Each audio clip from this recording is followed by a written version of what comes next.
Welcome to Dialectic, episode 28 with Maxwell Meyer. Max is the founder of Arena Magazine, a relatively new print and digital publication focused on what Max calls American propaganda. They release physical issues quarterly and are currently shipping issue number 5, Mission Critical. Arena and Max are focused on American values, technology, progress, capitalism, and ultimately, as the name of their first issue, The New Needs Friends, points at, defending and putting a spotlight on Americans taking bold, ambitious risks. Max is as thoughtful as he is patriotic, and I enjoyed talking to him about his philosophy around how we push America and ultimately civilization forward. As you'll notice through the conversation, and as I call out at the end, one of my favorite things about Max is his care and love for America, big and small, from our most ambitious technological and capitalistic endeavors to the open roads, mom and pop shops, and little places between places that fill and define America. As always, if you enjoy Dialectic, please give it a rating and share it with a friend. I hope you enjoy the conversation with Max. Max Meyer, we're here. Thanks for having me. I'm very excited to do this. It was fun. We started talking as I walked in, and I wish we were recording, so that's probably a good sign. I suppose that's always some of the good stuff. So it goes. I'm going to open with something you wrote about SpaceX. You start, it's a piece about the Starship launch. You say, "Here's a story my future grandchildren are going to hear from me more than once. I was on South Padre Island on April 20th, 2023, when SpaceX launched its Starship for the very first time from Boca Chica Beach. It will be essential that they hear it from me, though, because this is how it was reported by the press at the time. Was the SpaceX launch really a, quote, success? Elon Musk's explosive day. First, SpaceX blew up a rocket, then Musk blew up Twitter's verification system. Elon Musk's wealth plunges $13 billion as drama unfolds across empire. In the span of 24 hours, Tesla's earnings disappointed. A SpaceX rocket imploded. Twitter purged legacy blue check marks. It's no surprise SpaceX blows up rockets in Texas. That's why, so on. There's several more. I won't read all of them. If I'm honest, I have been very critical of Elon in a lot of ways over the past few years. Sometimes getting probably overly frustrated. I've called him childish. I think he candidly can be childish. And then sometimes I see things usually related to SpaceX, and it's just like a wake-up call of just like, oh my gosh, how fortunate am I to be alive at the same time as this person? And I think reading these types of criticisms, particularly about SpaceX, or just hearing some people talk about Elon, it can be almost like mind-boggling just how much of a gap there is. So I have a kind of a multi-part question to kick us off, which is, why do you think it's so hard for us to hold multiple things at once, maybe about a controversial or a person who does many things? Obviously, I think that is especially the case if there's anything remotely political about that person. Is it just an innate need for heroes and villains? Is it something else? And then I guess maybe my main question is like, can you even conceive of a world where we could have a collective American celebration to the order of something like the moon landing again? Or is that just like a thing of the past? Well, I think the best way to summarize it would be this addiction to cliche. Cliches are the easiest way to tell stories. And so relying on the things that you've already said is something that's very easy to do.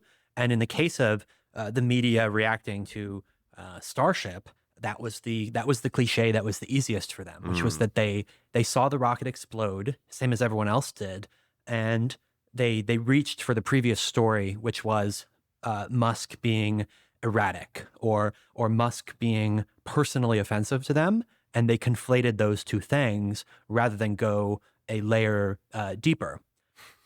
As for the sort of idea of national celebrations, I don't know the answer to that.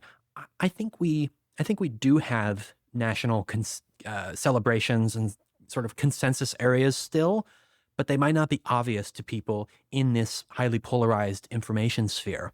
It's almost the things that are outside of that sphere where there's a super consensus in the rest of the population who are not really paying attention to what the elite media or what's happening on Twitter. That's where, the last place where I would look for evidence of such a consensus. It would happen more on other types of areas. And, we've had ups and downs for 249 years, people coming together, people pulling apart, super polarized times, very, very unpolarized times. George Herbert Walker Bush won 49 states and then lost the next time in a three-way race where the vote was closely divided between Clinton, Bush, and what's his name? Perot? No. Perot. Things can change quite rapidly, and usually these alleged one-way trends turn out to not be true. That's that's optimistic. I would say it's neither optimistic nor pessimistic. It happens to be optimistic because in this instance, the alleged one-way trend is a negative one. But we also had one-way. I'll give a few other examples. The birth rate declined in the U.S. Right. Up until 1946, basically, and then the baby boom begins. This post-war sort of surge. You've never seen anything like it, and now we've had another decline since the end of the baby boom. Could it be that there are these one-way trends that never change? Maybe.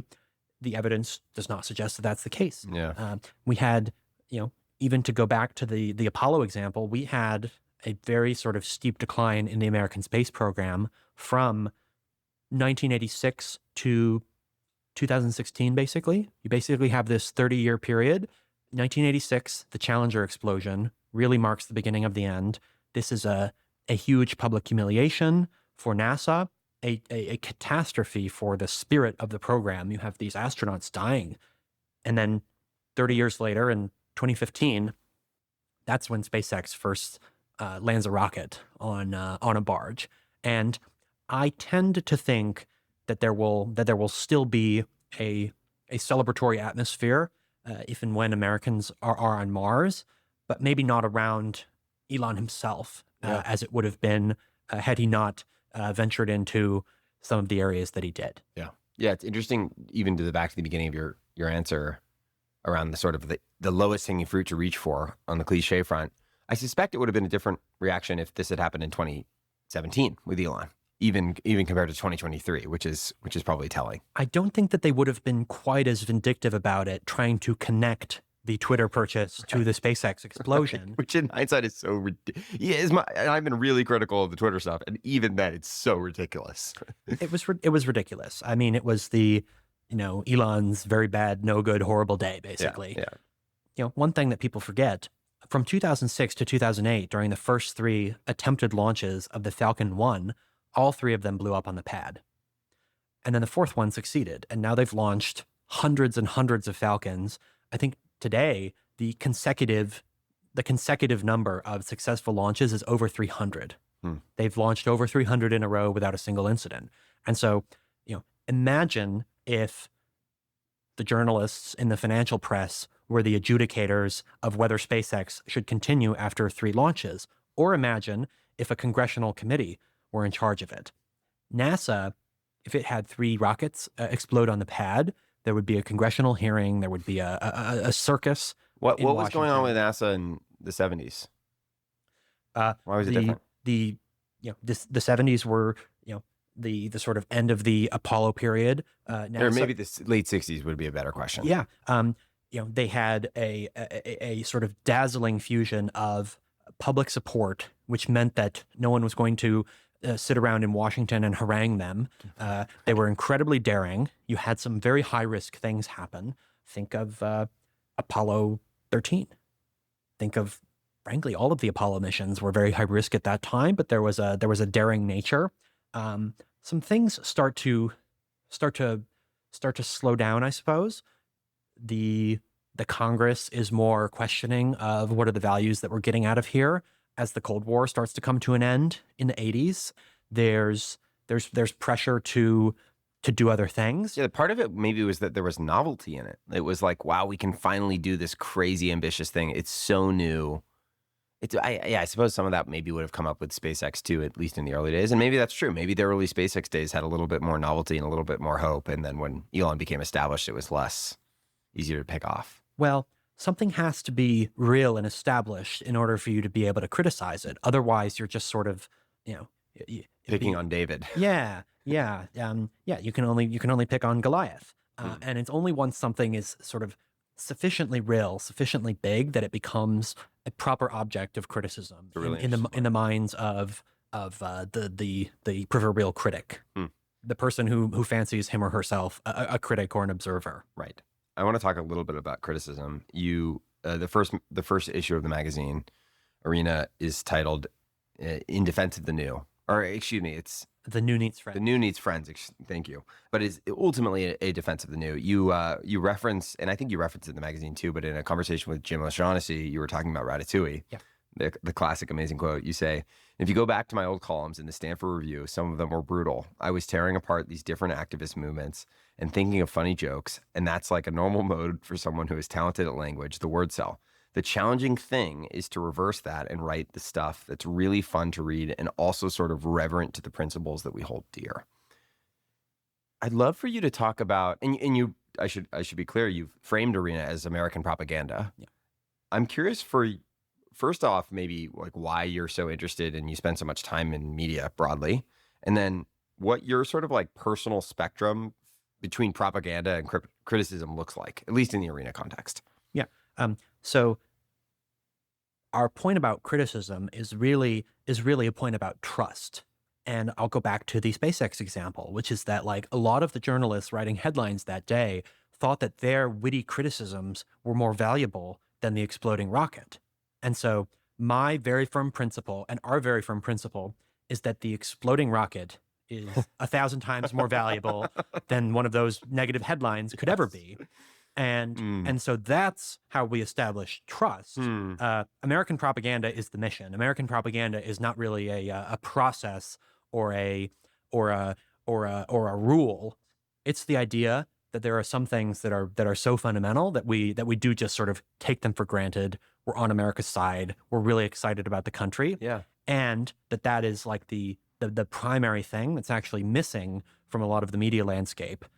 And the reason to do it in a way that emphasizes trust is that it doesn't need to be a sort of low quality polarized rag, which is certainly an opportunity, maybe a very profitable one in some instances, but that is a temptation that people should resist in order to create things that are better.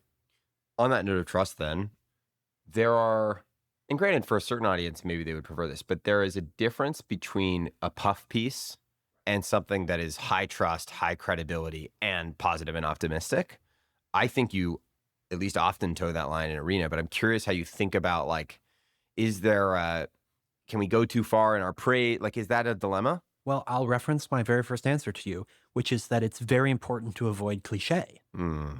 That is both a negative and a positive phenomenon. Yeah. In the case of the sort of sarcastic, witty criticisms, that was negative cliche. There is also positive cliche, exemplified most perhaps by the epic Forbes cover with Elizabeth Holmes holding the vial of blood, where they're letting her dress up in the black turtleneck as Steve Jobs. Yes. And that was another sort of symptom of this addiction to cliche, which is that she has to be Steve Jobs. And, it's also not, back to the earlier point, it's not really about the new. It's about taking this new thing and saying, like, it's credible or it's worthwhile or it's meaningful because it resembles this older thing that we already valorize. Yes. And that is cliche in a phrase, unable to describe things as they are. First principles, Marcus Aurelius. Look at the thing. What is the thing in itself? Tell us what it is. Maybe the 5th grade example is show, don't tell. People are suspicious of declarations where, as a writer, actually, if you're doing something really well, you can get to the thesis, you can get to the argument just by describing it. And so one of our very important rules is that it is sufficient to describe the work of entrepreneurs. You don't have to editorialize on it in order to make the reader understand why we think that something is important. The thesis should speak for itself, and that is also, frankly, intended to avoid any egg on our faces, having overly praised certain behaviors or characters. And if you're really grounded in just discussing the work, discussing the missions, then I don't think that would happen naturally. On the other hand, it's not a concern if there are companies doing good work that we cover that go out of business. We're not putting money into these businesses. We're not investors. We're not fiduciaries. Although it must be said that one of the elements of American propaganda that I would say, one of these unique qualities about America that we're interested in defending, is this high risk, high reward mindset. Right. And in Silicon Valley especially, a high tolerance of risk. It may be the only place in the world where there are people who fail and where capital investments go to zero, and then they mount these big comebacks, and the capital allocators in the area really still believe in them. And so, where a journalist may look at it and say, are you worried about speaking positively about businesses? No, unless we're lying. What we hate to see is this sort of cheerleading for things to fail or for things to not work. That just isn't part of the American spirit. Although it has been a part of the American discussion. There has always been this sort of element, and Teddy Roosevelt is the one who advised us to remember who really gets the credit, and that is, it will surprise no one that that's where we get the name Arena, is from the Roosevelt speech. I was just going to say, it is funny thinking about the Elon example. In some sense, there's nothing more American than launching the rocket. And there's also kind of nothing more American than the people whining about it. Yeah. There was a great tweet the other week that I wish I had tweeted myself, which was, America is an aerospace republic. This was sort of the, maybe that really is the thing that totally changed and that defines modern America compared to pre-1903 America, is the Wright brothers flight. Because then we're these innovators, the moon, the first flight, landing rockets, going to Mars, supersonics, atomic bombs. And by the way, it was critically, I believe, at least an American writer who, 2 weeks before the Wright brothers wrote the 1 million to 10 million. Well, it wasn't any writer. It was in the New York Times. It was 6 weeks before the flight. They estimated that it would be 1 to 10 million years. And they were writing about a gentleman, a professor who was working on this right before Wright. Who was working on this, attempts at a flying machine in Virginia, who would eventually be the head of the Smithsonian Institution, actually. Wow. And the description that they gave was plunk. They were making fun of the flying machine crashing in the river, and then literally 6 weeks later. And so obviously there's a through line from those New York Times critics and the sort of witty headline writers the day of the SpaceX launch, 420. Yes, they delayed the launch until the morning of 420. Elon is distinctly himself. And the problem, it's not that I think that there's something, extremely immoral about it. You have to have, skepticism and criticism in any sort of information landscape. The problem was that they were so biased, so naive, and so wrong that if you had paid any attention to them, you would be misinformed about the facts in a way that was just totally unnecessary. There are biased media outlets where you can get an accurate reading of the facts. There are unbiased media areas where you can get a good reading of the facts. And being aware of what is fundamentally true is much more important than the relative bias of the institution that you're getting the information from. At least it's nice to know that we're dealing with the same things they were dealing with 100 years ago or more. Yeah. Everything has a season. Yes. I'd like to talk a bit about American ideology, which I think has a lot of different parts, but we'll start with I'm keen towards this idea that sort of what you believe about America can sort of be defined by the myths you believe about America. I'd be curious for you to riff on or express the kind of core American myths that you believe in. Well, I will say that I would use the word myth as basically things that are stories, and that I don't consider a myth to be an untrue story. They are complicated, but they're basically the truths that we share. And I don't think that there's anything better than the words written in the Declaration of Independence. that all men are created equal, that they are endowed by their creator with certain inalienable rights. And while that has, come under scrutiny as a result of the details around the edges, I think it almost misses the point that that's been the thing that American society, culture, government has been constantly reorienting itself around. And in this respect, it's not even useful to point out the times when it wasn't true. That's what makes the myth true. That's what makes the story important. Is all of these sort of every exception proves times the where rule, it was basically. tested in a way, in some sense. Yeah, every exception proves the rule. It's basically the idea there. There are all sorts of other elements of the American ideology that are unique, but that one is definitely right there at the beginning. And at that time, part of the reason why I associate with that one so fervently, and why all of the criticism that it wasn't true or that we didn't live up to it is so half-baked, is that nothing like that had ever existed. No government had ever written those things down. No government had ever declared itself based on those principles. It was such a rebellion against everything previously, where, again, part of why excessive criticism is a lazy intellectual mode is that, what was this great system before then? That it's like capitalism is the worst thing ever. That it's just the best of the ones we invented or whatever. Right.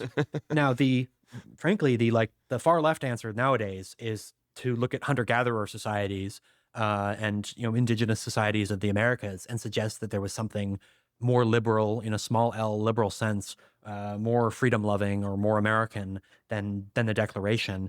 And these are revisionist lies, and I'm more than willing to stand by the myth instead of accept the revisionism and the political washing. Alexis, I'm going to butcher this, de Tocqueville? De Tocqueville. Thank you. You've referenced him a few times. What is so inspiring about him and his thinking? So Tocqueville is this French nobleman who in the 1810s visits the United States. This is in the first 30 years of the Republic, basically. The Constitution is ratified in 1787. He's visiting in 1813, I think. And he's in New England. And what Tocqueville finds is that Americans are obsessed with these sort of communal enterprises and participating in local governments and councils. And in New England especially, I think that was, New England was at that time the most sort of politically mature of the American states, densely packed, these villages that had existed for hundreds of years at that point. Massachusetts always had this legislative tradition with a big House of Burgesses. And what he finds is that Americans love enterprise and Americans love working together toward goals, and that they were much more willing to organize small polities or enterprises or organizations between equal citizens than other groups that he had seen, where rich and poor would work together or discuss things in the council. And that again is like, we hold these truths to be self-evident, that all men are created equal. They believed it. And it was not a constant professing of the dogma. They didn't have to say it out loud. They just they did were living it. They were honeybees building a hive. And Tocqueville, as a foreign observer, is sort of one of the first people to describe this in a third person sense. Right. To see the Americans. What is the American? Who are the Americans? And so his description of Democracy in America, that's the name of the book, is like the first and greatest one. Wow, that's really cool. I'm eager to look into that more. You have a line, Americans are movers. So many ways to kind of interpret this, but I think like one phrase I think from you is like seeking some kind of technological or elective edge. Obviously, so much of this is tied to new frontiers. This ties to the highway system, just the immigrants. Yeah, I'm curious how that frame of movers has kind of like shaped your view of America and Americans. Yes. I love explicating this point, which is that the people who built America and the people who populated America for centuries afterward are all descended from people who left one place for another within the memory of 10 generations, say. Right. Sometimes it's more like 15 or 20. I don't know who the oldest stock in America is. It might be getting up toward 20 generations. Everyone left for somewhere. And America is a younger society than most of the places in Europe or Asia. Japan and China have sort of thousands of years of continuity. The European states, while some of them are new, a lot of them have existed. And so that's sort of the spiritual point, is that everyone in America left somewhere for somewhere else, and that defined the waves of immigrants who arrived, the Irish, the Italians, the Germans, the Jews, the original settlers in New England were fleeing religious oppression in the United Kingdom. The Pilgrims, you have other sort of characters like that. Then the practical observation is that Americans literally move around more than other people. This is a proven sociological phenomenon. Americans tend to grow up further away from where they were born compared to other countries. They tend to move away further from where they were born. They're more likely to move in any given year. They're more likely to, buy a new house or go somewhere else. And part of this is historically this open frontier in America. When the Homestead Act gets going in 1860, they can go out further west than they ever had. They can go get land. There's this sort of adventure. So that was why it was literally possible to do that in 1860 in America. You could get a parcel of land in Nebraska or California. Think of it, getting free land in California. No one was there. It's funny, literally, Mackenzie, who I just interviewed, it's the second time it's been brought up on this podcast, back to back. The Homestead Act is getting a lot of favor. And there was no extra land to go get for free in Scotland or England or France or Spain. Yes. These were sort of, existing places. And so things tend to lock in a little bit. And so, the fact that Americans are descended from the movers and proved to be movers themselves, and even now where officially the frontier closed when the last Homestead Act parcels were gobbled up. The last time we added states was Hawaii and Alaska in 1959 and 1960. And so, you have the last state added to the Union in 1960. We could have future states, but it's the most recent state to be admitted, Alaska, our biggest state. And what do? 3 years later, we start the space program. We're like, all right, we can't go out anymore. We got to go up. And that, is sort of a tongue-in-cheek point, but it's a myth that I wish to propagate, which is that this is what we're constantly. Do you think most Americans still have that in them today? So the statistics say that it's true. The statistics say that we're still quite a mobile people. We still have social mobility, geographic mobility. In certain respects, this has changed, though, because in the 50s or 60s, one of the places that people were going to was California. You have a different group of people that are going to California these days, and it's a smaller group. Yep. You don't have nearly the amount of migration taking place to California. But my supposition is that Americans will find the next. Sometimes it can feel grandiose to call all of these frontiers, but they will find the next place to move. You have people that are moving to the South. You have these public schools in the South that are taking off, where kids from Massachusetts are going to Ole Miss and the University of Alabama and Auburn like they never have before. So yes, I think it's still true, in spite of the evidence in certain areas that it's declined. People are not able to, pick up and be a hippie in San Francisco quite as easily anymore. You've got to, Would it be, do you think that the people who are trying to do these network cities and network states, in some sense it's very American ideologically, and in some sense it's literally not very American? Do you think that that's still capturing some of that? So obviously it captures the attention of a bunch of these Americans, but then I think what tends to happen is once you remind the American that in order to do this, he has to leave the sort of sphere of America. Yeah. All I will say is that, if you want me to believe that you're going to go start a new civilization in the far reaches of the world, the place that you should not be currently living is New York City. Not this Lotus Eaters Island where no one ever leaves. Go to Oklahoma.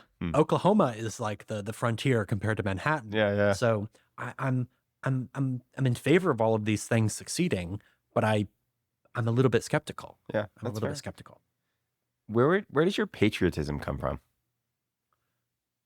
I think I always had it, but I think in the last 10 years since I started reading more, it was more based on having thought through the arguments, and read the stories, that's like the, that's like the version of it that's thought out and that I can actually identify. But I mean, I also have the sort of sappy patriotism, which is that when I like leave the country and see the signs at the airport on the way back, welcome to the United States of America, I get emotional.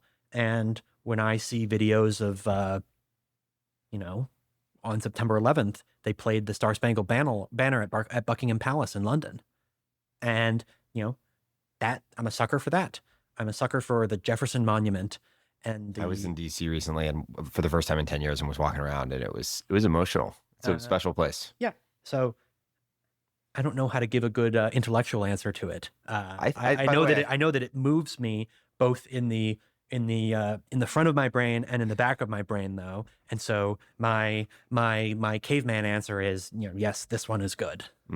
Maybe that's a lead into an answer to my next question, which would be, I'm curious what you would say, maybe especially to young people, but maybe anyone who, probably many of them who are pretty far from you on the political spectrum, right? Who, like, could you make a case for them for more patriotism? Oh, totally. Well, and for what it's worth, though I am very outspoken in my views and have at various times been called a right-wing lunatic or whatever it is, I spent my life growing up in left-wing circles. Even when I was an undergraduate at Stanford, causing all sorts of right-wing mischief, I was living in, at one point, a vegetarian socialist cooperative house. I adore people who are on the left. You can't love America if you hate, a half of the country. And I think that that's one of the big mistakes that has become, unfortunately, very, very, very prevalent online, is turning your patriotism into sort of a hatred of an ideology or a sports team. Like, could you hate William Jennings Bryan or whatnot, who's this sort of proto-socialist candidate who's running all the time in the 1910s and the 1920s? It is plain as day to me that there's always going to be a left in America. There's always going to be a right in America. And, if you lose your mind every 4 or 8 years, you're going to be in for a long road.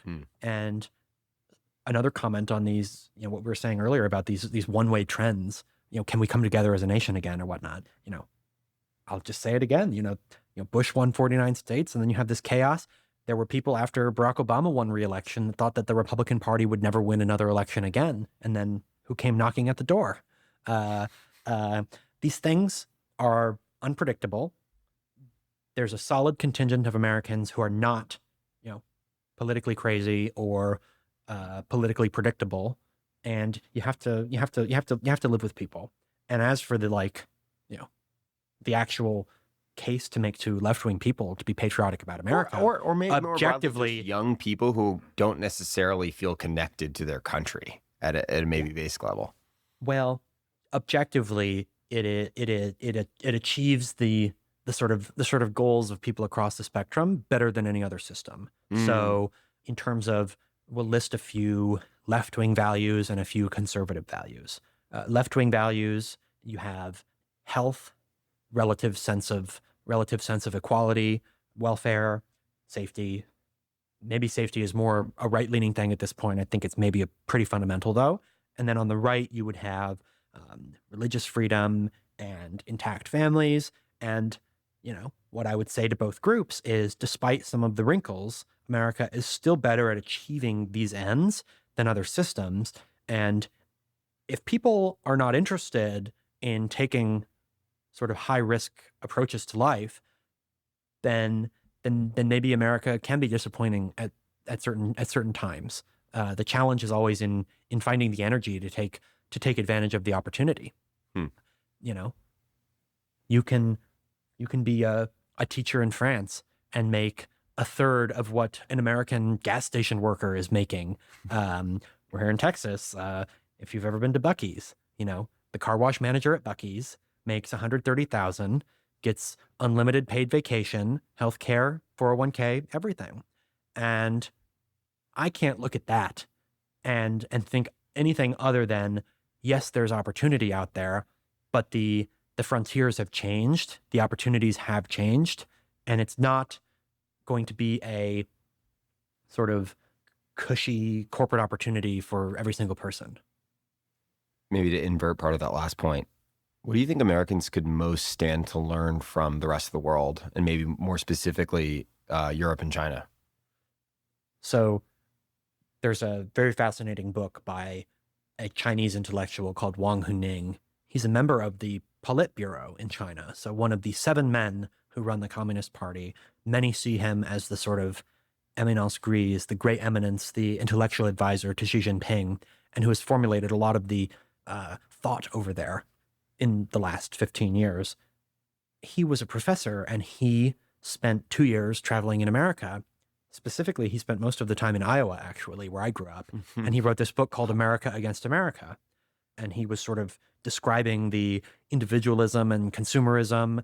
And he's trying to paint this picture that, you know, the sort of the communist theory of history moving in one direction, that inevitably America would tear itself apart because of this, because of the consumerism, because of the individualism.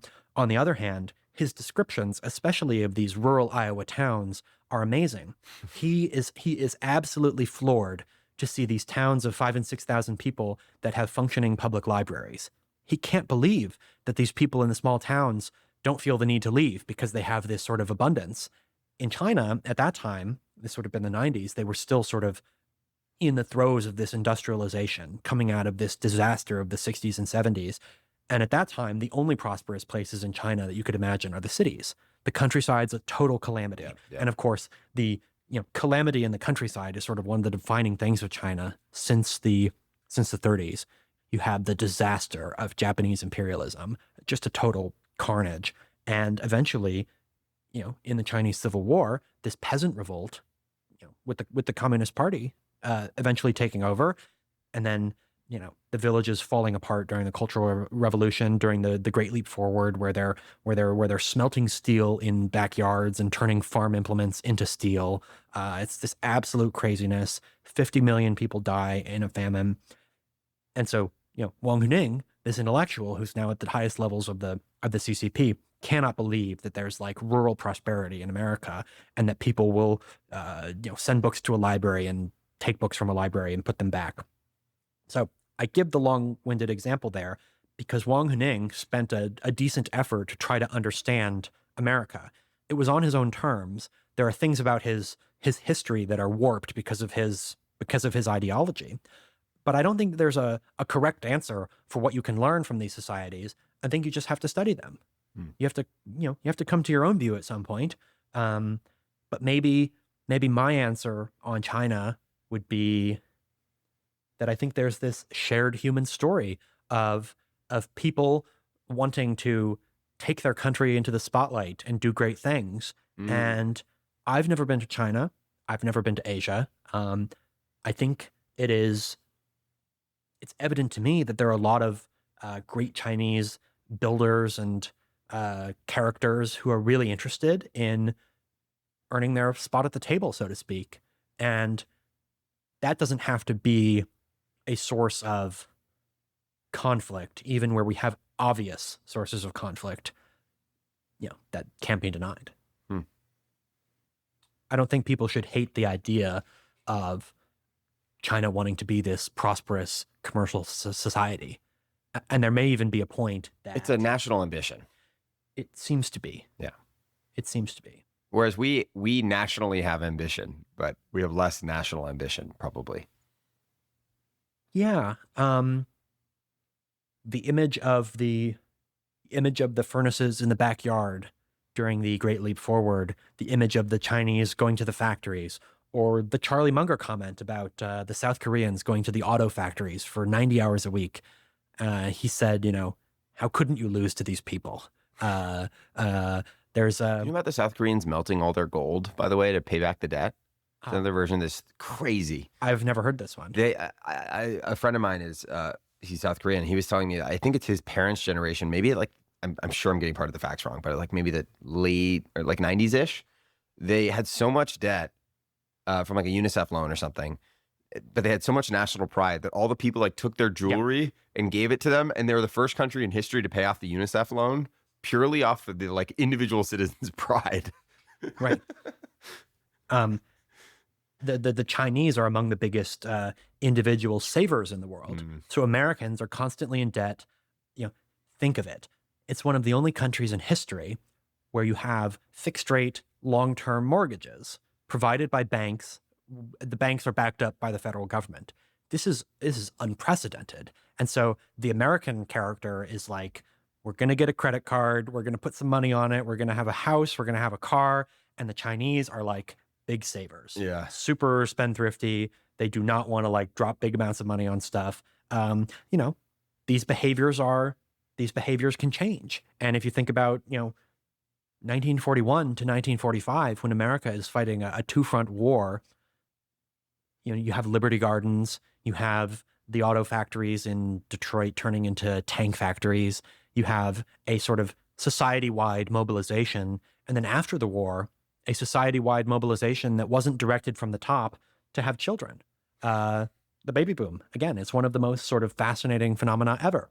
And was it like a national identity, or was it a personal identity that was like associated with the nation? Mm-hmm. I don't know how to like decide the difference between these two things. It's clear that any society can have like true mobilizations of the people, and sometimes it doesn't. Yeah.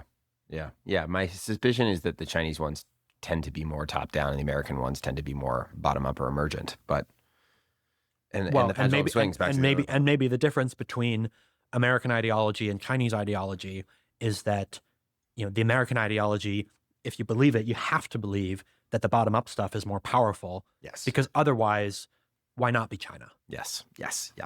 Precisely. I think you and I, I'm making some assumptions here, but you write a pretty amazing magazine about progress. I think you and I are technology adjacent, or technologists who are very pro progress. And that's a very common meme. Progress studies, there's a lot of things in this broader vein. I'm not sure that most Americans are actually that pro progress, right? At least I'd be curious. Like, I think that's more of an open question. And so I guess partially my question would be like, what are your thoughts on that broadly? Do you agree? And then downstream of that, if that's broadly right, how do we shift people towards more broad? We're in many ways, we're like, I don't know if you've ever seen that wait but why graph of like the arc of history and how much things change. And it's sort of like, at any given point, it sort of feels like things are changing a lot, but it actually, if you zoom out, it's kind of flat. And he theorizes that we actually might be finally like at the bend in the curve where things are about to just go like totally vertical, and the future 10 years from now is going to look nothing like the future 5 years ago. And so I guess with that in mind, this notion that actually we're about to rip up the progress curve, it seems pretty important to me that like we get the average Americans like buy-in on this. Yeah, it's very open-ended, but I'm curious what you think. I would even say that to get the average American's buy-in to amazing technology is basically one of the founding purposes of Arena. And part of that mission is to explain, let's go back to the New York Times, like making fun of the flying professor, or the not flying professor, rather. He was trying. The advent of air travel totally changed everything. And then we could just we could go down the line with air travel, and I could give you a few great examples of it being totally upended. First it did not exist, then it existed, then it goes into warfighting, then it starts to get commercialized. One of the great stories of technological automation, United Airlines used to have literally thousands of ticket checkers, and these people were employed in big offices in Chicago and Houston. And before the computer systems were invented, and this was not until the 2000s that these things were functioning properly, they would literally check the tickets after the flights had taken place in order to verify who had boarded the flights. Oh my gosh. So you have a pre-flight manifest, and then you have the tickets. And so you're at the airport in Santa Fe, New Mexico, and you've just sent a flight off to Denver. The ticket stubs that get ripped off the ticket get mailed from Santa Fe to Houston, where then these people check the tickets and they reconcile it. And so, there's a great column in the Wall Street Journal from 2010 or so explaining this phenomenon, how United became an airline. And when you stop checking tickets, then you can have more flight attendants, and you can have more pilots, and you can be bigger. And so, that's a classic example of the type of automation worries that some people are worried about with regard to AI, yes, which is one of the big sort of alleged changes that's coming up. Yep. I happen to think that it's more a rhyme of history than a giant divergence. But, think of what humans were doing 10,000 years ago. We were, face down in the dirt. Yeah, Sam Altman has a recent essay where he talks about, like, if even 100 years ago, if they looked at our jobs now, they say they're all playing games. Like, it's totally make-believe. I encountered some activists while I was at Stanford who were hosting this activist from India. It's been 6 or 7 years now. Her name escapes me, but she is an anti-industrial agriculture activist. Okay. We may have some romantic attachment to, women and children tending the fields or doing homesteading or whatnot. I own a farm. I have a little apple orchard. There is a romantic quality to it. But what you're actually talking about, if we're against industrial agriculture, is forcing women and children to go work in fields all day, forcing them to break their backs. And this woman was an activist from India. In the global South, where you have, almost 2 billion people who are trying to get above poverty and get into modernity, who are we to say, actually, there's something romantic, there's something sort of charming about, farming by hand. So we're going to send you back to the fields and you're going to have to do that. It's amazingly luxurious what we have. And so all of these attachments to, the way things were previously done can usually be overcome. Even if you ask people on the street, they may not be in favor of it. Their demonstrated preference is utterly clear. Is there ever a time for looking back or trying to actively slow down? There's always a time for some people to do that, which is dialectic, going back and forth.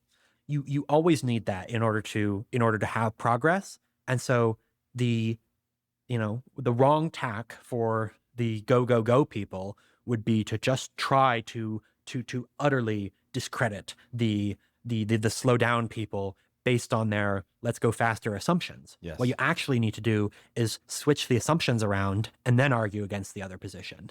You need to accept the other person's premises, which is that they're worried about human meaning, and they're worried about change. And so if you reject the premises, there's no hope of having an actual dialectic between the two disagreeing sides.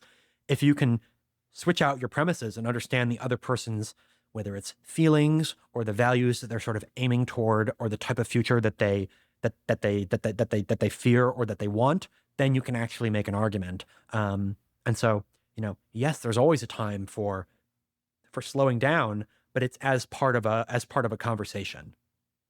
Maybe I think I largely agree. The cynical view would say, like, that's all neat and cute, but like the world isn't actually slowing down. So good luck. Well, I'm not sure that I agree. Technology seems often to be a runaway train. The AI stuff being a perfect example. There's so much AI safety discussion, yet everybody's just rampant like crazy. I think that there is a present times bias to think that things are more crazy now than they were. I don't know. Yeah. I don't know. Yeah, I don't know. I'm not sure. Conversation. I think I like 2025 more than I like 1945 in a lot of respects. Yeah. And I think that our ancestors would be curious to hear that we think that it's going faster now. Maybe it is. Maybe it isn't. I don't think that is a sufficient argument for a slowdown position. It actually has to be based on facts. It has to be based on sort of concrete observations about what could happen, rather than a sort of generic.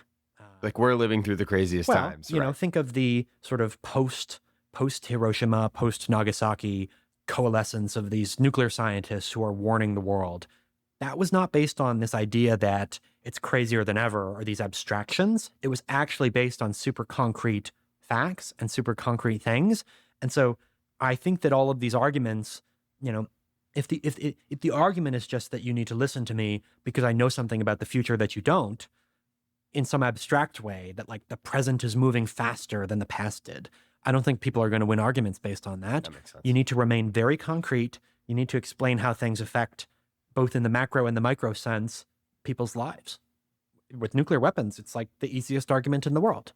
This is why we need to restrict the development of nuclear energy, and especially enriched uranium and plutonium, to a certain group of states and have there be like a very strong relationship between the states where you have Russian and American military officers calling each other every single day throughout the Cold War, and you have, Chinese nuclear officers who know all of the American nuclear officers. That was based on facts, not some abstraction, and so it worked. I think one of the mistakes that especially the, whether it's the AI doomers or AI skeptics or whatever label they want for themselves, I'm not interested in labeling them in a derogatory way, is that if it's too abstract, they're never going to win the argument. And so I don't really care about justice for their argument in some universal sense. I want them to get to the right argument for their own sake so that we can have the proper discussion. And I would much rather have arguments based on concrete points than sort of abstract judgments that like the present is so different from the past that we have to throw away the things that made us prosperous in the past, which was, let's try it out. Changing gears a little bit, talk about, you've written in a few different places about sort of the bleeding together of tech culture and American culture. You have a line about sort of, at least in the 2010s, tech culture sort of aspiring to be above and without American culture. You go on to say, tech, like other institutions, decided to be disloyal to the country in the 2010s, control the population, censor them, not cooperate with the military, and build a bubble to ascend. There's a lot more to go to, but is that specific bit a byproduct of tech's growing power in the 2010s across institutions, or is it something else? I think it's something that naturally happens in both cultural bubbles and sort of ascendant areas, is they think, again, it sort of goes back to this idea about one-way trends, that things never change, which is like when Silicon Valley became this like takeoff thing, the idea that they were going to like rule every other element of things.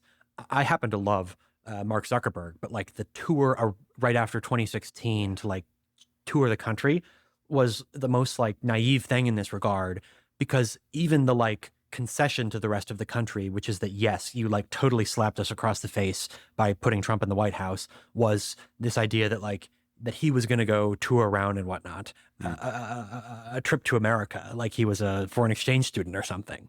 And so I think it's just a plain observation that every once in a while, these places, whether it's Wall Street in the 2000s or Silicon Valley in the 2010s, can do things that end up, and for what it's worth, I'm very concerned that the backlashes to these things will be genuinely bad for the society that does them. So like, you have some nonsense on Wall Street in the 2000s, no doubt, but there are a lot of cases that I've read that I'm persuaded by that Dodd-Frank, the reaction to it was genuinely bad in a way that we can't even comprehend because we don't know what would have happened.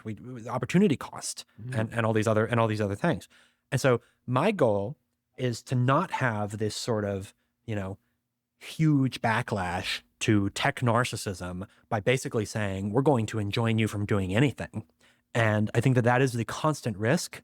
And, technology is full of people who are super talented and able to accomplish really dazzling things. There is a temptation to believe that they can do things like control public opinion or persuade people in like a lazy way that just never works. Yeah. Like there is always the risk that someone else is making a better argument than you. And it doesn't matter how talented you are. And you have to actually, again, get on people's level, accept their premises, and then argue against the conclusions. Because if the premises are totally different, like we don't care at all about the American military or whatnot, then it's like there's no possibility of an argument. I think that sentence in particular was sort of commenting about the idea that like all we're going to do is build social media, and we're absolutely never going to partner with the government, even if there's icky, because it's icky. It's sort of like not exactly, but kind of. And it wasn't even some crazy right-wing government. This was the Department of Defense of President Obama, and Google declaring, based on the value judgments of its employees, that they would absolutely never build software so that our commander-in-chief could protect the country. And that was like I call it a cultural bubble because they believed that there was like no cost to that. They believed that was something that was like, and almost where are we? Where were we 9 years later? You have the sort of absurd spectacle of Tim Cook, Sundar Pichai, Jeff Bezos, Zuckerberg, all standing behind the president-elect, Donald Trump, at his second inauguration.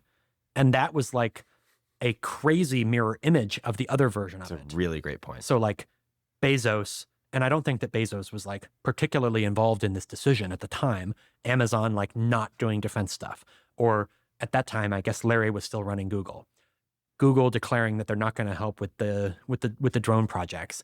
And then literally 9 years later, Sundar Pichai is like standing behind Trump at the inauguration. That may have been too aggressive a correction, but it was like, get out of your bubble quick. Yeah. Get out of it quickly. Yeah. This was, by the way, this is the cost of this. This was the cost of being in that crazy bubble. Yes.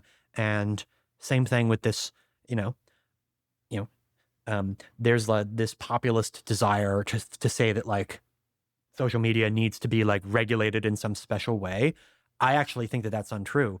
I think that the effects of first of all, if not a single like academic consensus can actually find like damages in this area when they're extremely motivated to find them, then that's the first thing that people should look at. You have entire psychology departments, entire sociology departments at these left-wing universities where they're predisposed to hate entrepreneurs like Mark Zuckerberg. If they can't find a statistically significant effect in their own biased studies trying to paint social media as being damaging to children and teens, then that's the first piece of sort of, wow, they can't even find it. What do you think? No, I don't want to go too far on a tangent here, but what do you think about all the kind of seeming, like, just all the evidence that young people are more depressed, more lonely, more blah, blah, blah, like? Yeah. So I think it's one of these one-way trends that turns out to not be true when you look at things in the fullness of time. Also, just anecdotally, I and everyone I know feel this. We all are like, I want to be less. This thing doesn't make me happy. I want to be on it less, and I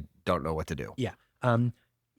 We had a temperance movement in the United States. We banned alcohol as a constitutional amendment for a decade. Again, I think that there's a present times bias.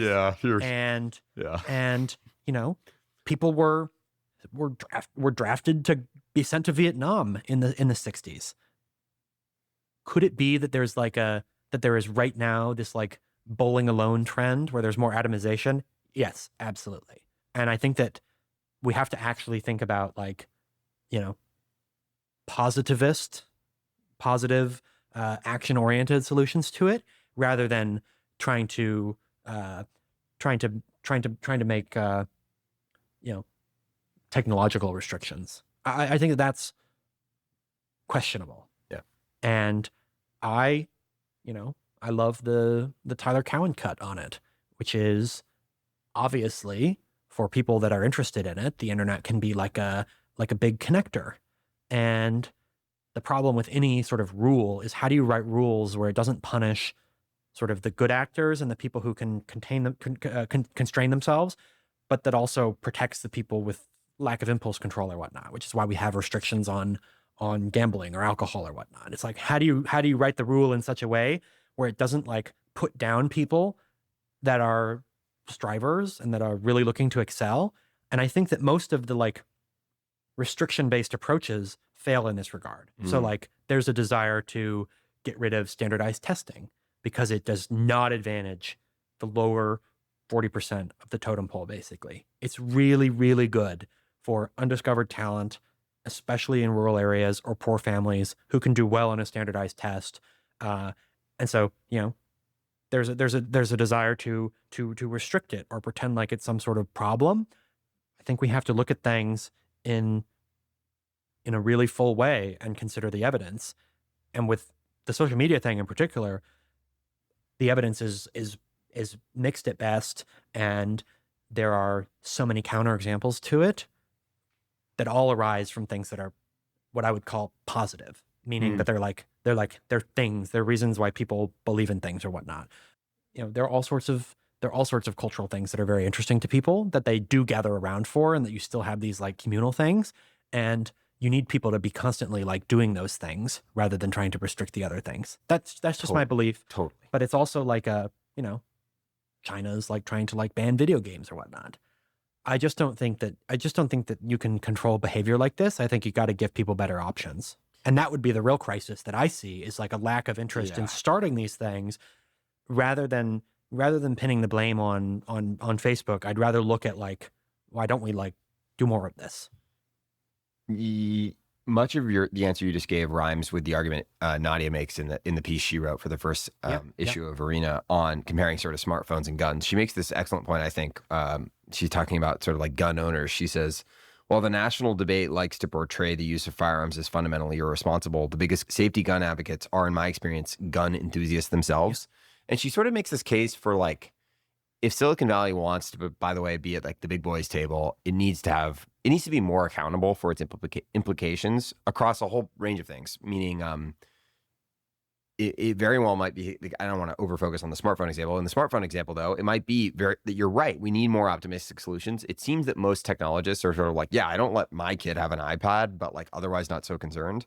And there's almost a broader Silicon Valley sort of thing that like hand waves, like the UBI stuff. When Sam and Dario talk about we'll probably like, this is going to be crazy, and there's probably just going to be UBI at some point. Like, there's almost a hand waving of the accountability on it.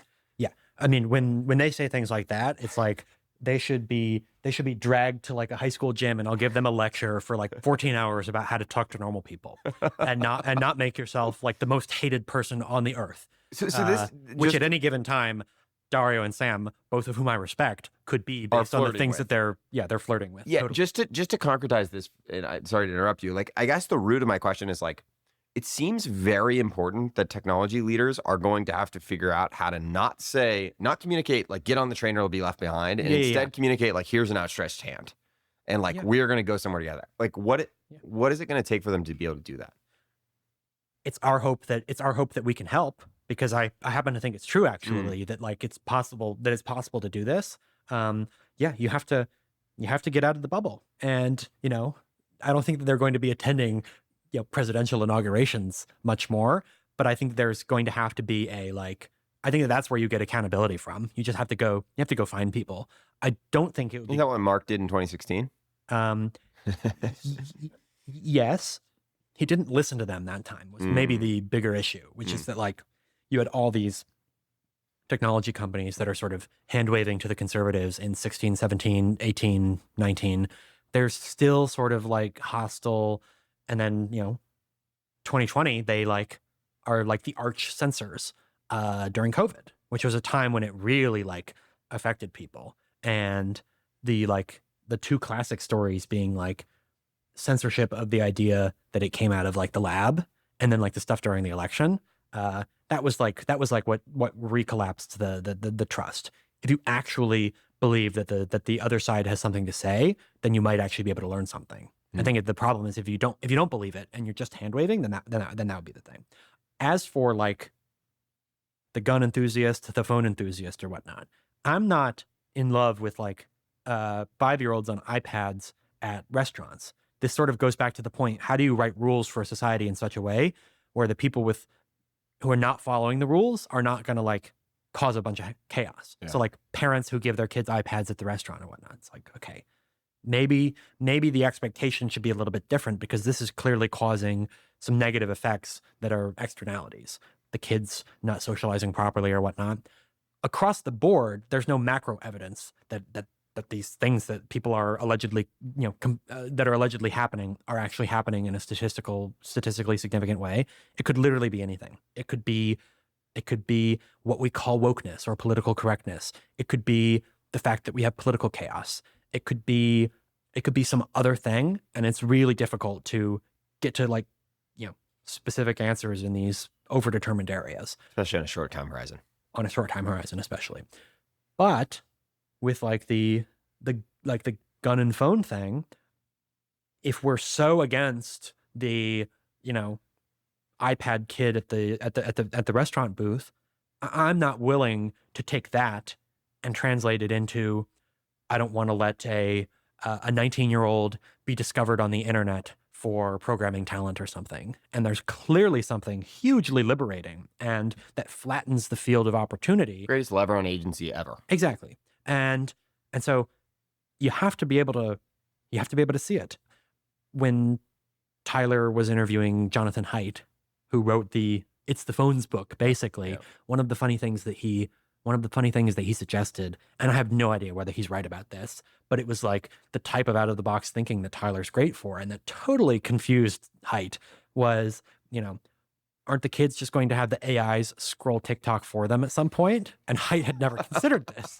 And it's like, maybe it's stupid, maybe it's genius, I don't know. And he compared it to when the Aztecs learned how to nixtamalize corn. Nixtamal comes from the Nahuatl language, and when they added lime, the chemical, to corn, that's how you can turn it into masa. And so like a corn tortilla has been nixtamalized. And so then it's totally digestible. And so that's how you can turn corn into a staple food. And the Aztecs just figured this out. And it's like, wow. These 5-year-olds of tomorrow are going to be so much better equipped for the dopamine hijacking than we are. So it's like, again, to assume that like, it's almost like this physics-based fallacy with history. An object in motion tends to stay in motion. That's not true at all with these historical things.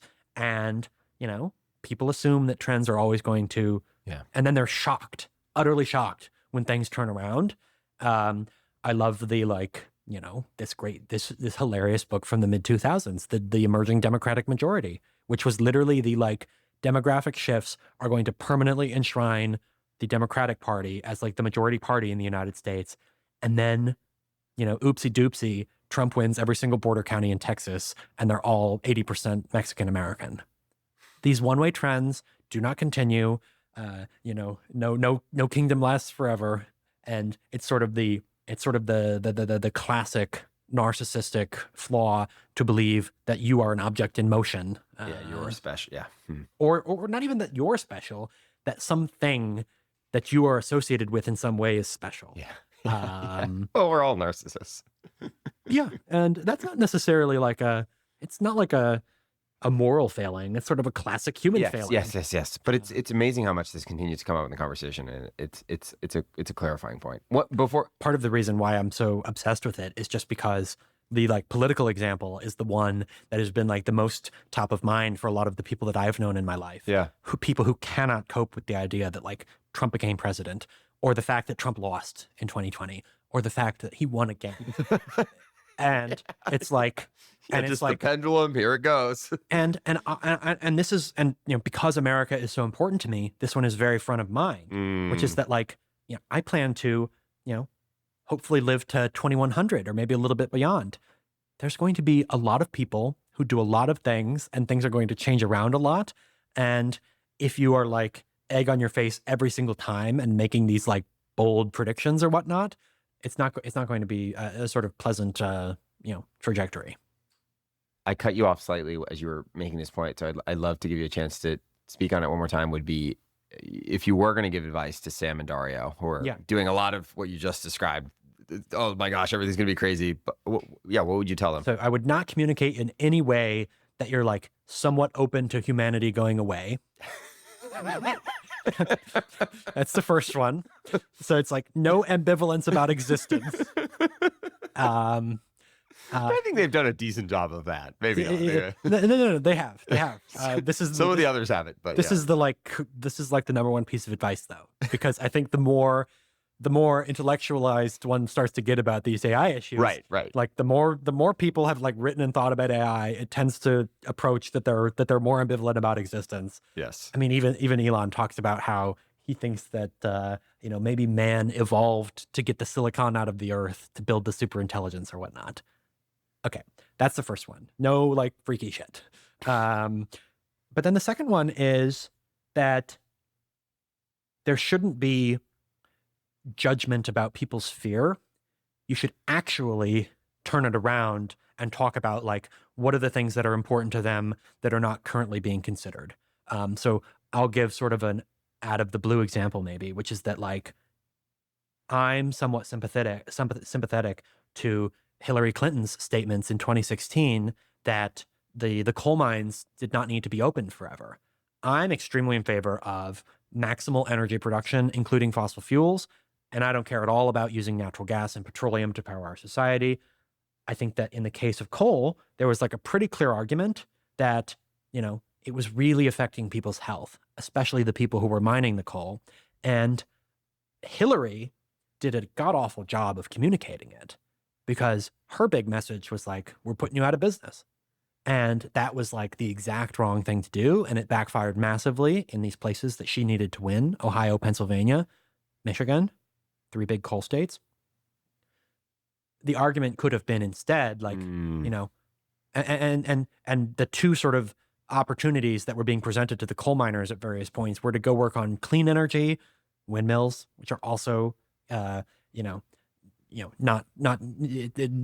better than coal in many respects for the air, but it's environmentally questionable in other ways, and not like easy work compared to coal either. Or that they were going to like be software engineers. And so it was like, learn to code or go work on green energy. And both of these were sort of dismissive of the premises of these people's lives, which is that they had derived identity from being in the coal towns. On the other hand, like, it was really damaging to their health. And so like there's like an argument that there's a humane thing that we need to do, which is to like create better opportunities. It does not rhyme with, we're going to send you to some other lofty project or whatnot. Or that you're going to, learn to code, you idiot, basically. And so, how I would communicate it is like, think of the opportunity. What if we solved traffic? What if you didn't have to spend an hour of your life or more in traffic in some of these cities? That's the promise of like autonomy at scale. What if every child could have an amazing tutor? And what if we could have, really positive medical discoveries or whatnot? I think one of the ways in which, in Sam's blogs or Dario's blogs, they're sort of always struggling to get to the concrete things that are good. And it's like, Sam, talking about like how the next GPTs will like influence like scientific discoveries or whatnot. That is itself sort of an abstraction that should be avoided. Right. You can just talk about things that are already good, things that are amazing. What about Alpha School?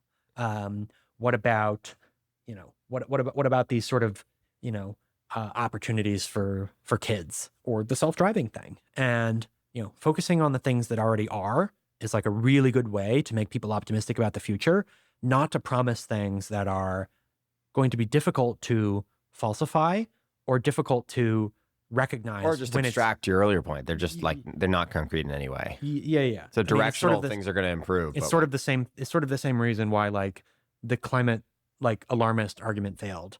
It was because like there were all these like crazy predictions or whatnot, and they did not like really talk about people's lives. Yes. They failed to recognize like the like immense importance of energy in people's lives, and they lost the argument because ultimately we were going to want more energy regardless of the environmental stuff, and that it turned out that the demand for energy was going to push us into areas where we're going to look to cut costs. And so then we did things like batteries. And so it was the like rejection of the premise that like what you care about matters at all that prevented the people like Al Gore from making a sound argument. It will prevent, like, the AI people will not be able to make a sound argument unless they are willing to like deal with the actual premises of the other side. And I hate to call it the other side. It's not this, it doesn't need to be this like oppositional thing. The regular people out there. It's almost everyone else. It's almost everyone else. Yeah. There's a world in which that's, well, and there are definitely some AI people who are like, if you're doing anything else, like what? Yeah. And that is, it reminds me of the old John Updike saying, which is that the mark of the true New Yorker is that he has to believe that anyone living anywhere else is in some sense kidding. It's just a joke if you don't live in Manhattan. It's like, it's a joke if you're not. I've thought that more or less once or twice. It's a joke if you're not working on AI. It's like, yes. Oh, you must be kidding if you're like, working on any other thing. It's a deeply self-oriented frame more than anything else, to your point. Yeah. Like the true New Yorker. Yeah. It's like the, again, everything rhymes with history. Homer in the Odyssey thousands of years ago describing the island of the Lotus Eaters. This is the place where you go and you never want to leave. So, and then again, it's like, it's back to the story of assuming that trends always continue and that no one can stop you. And it's like, I don't know if you've read about the Waymo testing that's allegedly happening in Manhattan and Brooklyn next month. It's going to be 8 Waymo cars with no passengers and a driver. So there's a I driver and thought no. we were getting Waymo soon. So there's a driver. So there's a driver and no passengers. And it was like, I don't think Google ever thought that like, the New York Taxi Union was going to be a big player in their like technological supremacy. One of my big things that I've been saying, and I'm saying it sort of tongue in cheek right now because I need to think a little bit more about the evidence. But I've been saying that like, I think the FBI director is more powerful than like the AGI CEO. The FBI director just like sends an agent to the AGI CEO's house and nabs him. And there are all these unexpected things that can happen. And that one is, again, it's sort of a joke. But like the New York Taxi Union is going to remain a very powerful factor in like our technological lives. Yeah. And rural congressmen and sort of vanity obsessed senators and teacher unions. Like the areas in which like AI is like least likely to penetrate are these areas where there are these, sort of political forces that are so powerful, where it's just like a and they're not even necessarily powerful in terms of what they can do, but they're definitely powerful in what they can stop from happening. Yeah. And so that's like I think that we will have like total technological penetration in certain areas, and then there will be certain areas where it's like, I mean, I saw, like the people in the Northeast might not realize that like there are hundreds and hundreds of Waymos operating in most of the cities in Texas and Arizona and Nevada. This is my house here in Austin is a quiet little street, and there are I saw one 20, on the walk 20, 30 Waymos every single night. Crazy. And I can hear the hum of the Jaguar EV engine and it's all right there. And so maybe it's I forget who originally said this, but the future is just sort of unevenly distributed. Yeah.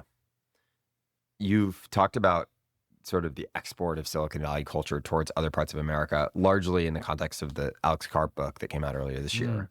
A quote from you: "Tech culture is the city on a hill version of what the American culture broadly should be, which is empowered citizens who can take risks, be accountable to the risks, but get the outsized returns of the risk." And then in the Karp review, you say, "Software dominance was grown in a culture that empowered individuals not always to be their most individualistic self, but extremely effective individuals within collective enterprises.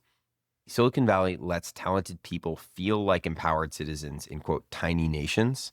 And there's one last bit of this also coming from the Karp ideas. "Empiricism is most possible in an engineering culture. They reason," Alex and his co-writer, "because of the concreteness of the work.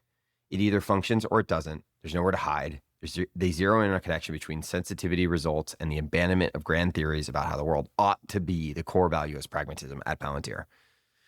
All right, we'll take 1 and 2. The first is tiny nations. Yeah. And this is the Alexis de Tocqueville observation about America, is that there are a bunch of tiny nations, whether they're city councils or businesses, where you have these citizens who are uniquely engaged in these things. Yeah. And so there is this individualism, but the way that we channel the individualism is to like participate in these other things. Yes. So the example in Silicon Valley that is most classic is the description of first Shockley Semiconductor, then Fairchild Semiconductor, then Intel. These are like the sequence by which Robert Noyce, Gordon Moore, and the other sort of forefathers create this Silicon Valley culture. So in Intel, Robert Noyce, who'd grown up in a small town in the Midwest, insisted that everyone have the same size desk, that the executives not have office doors that closed. And this came from sort of a congregationalist outlook that he had gotten growing up. And this was all documented by Tom Wolfe in a great Esquire magazine piece about Noyce, the tinkerings of Robert Noyce, how the sun rose on the Silicon Valley. And you see the sort of the Silicon Valley. At that point, it was sort of still this like strange phenomenon rather than something that we take for granted. And so Intel is like the classic example where Noyce had all of these like superheroes working for him. And you think about the cost if all of those people were in different places. Actually, how you get the uniquely valuable trillion-dollar businesses is like all of these people in one place owning a slice of the company and, relentlessly executing. Intel was one of the first, enterprises to offer option-based stock compensation. This is another Silicon Valley invention. And so like it's difficult to think of a more classic example of like the I empowered. think there was a legal thing. I think there was a regulatory thing too that actually enabled that around that time.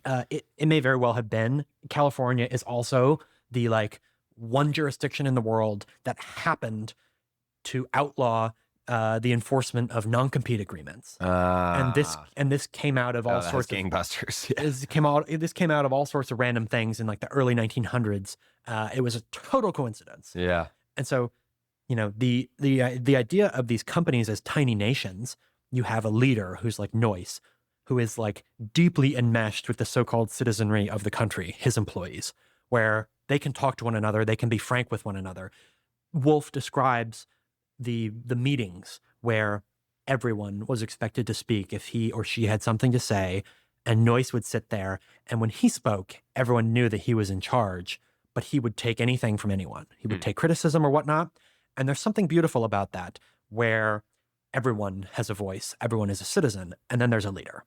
And so that's the CARP example of like, that's the like inspiring technology culture. And part of the reason why Silicon Valley is like flying high is because you have lots of these empowered citizens working in these enterprises.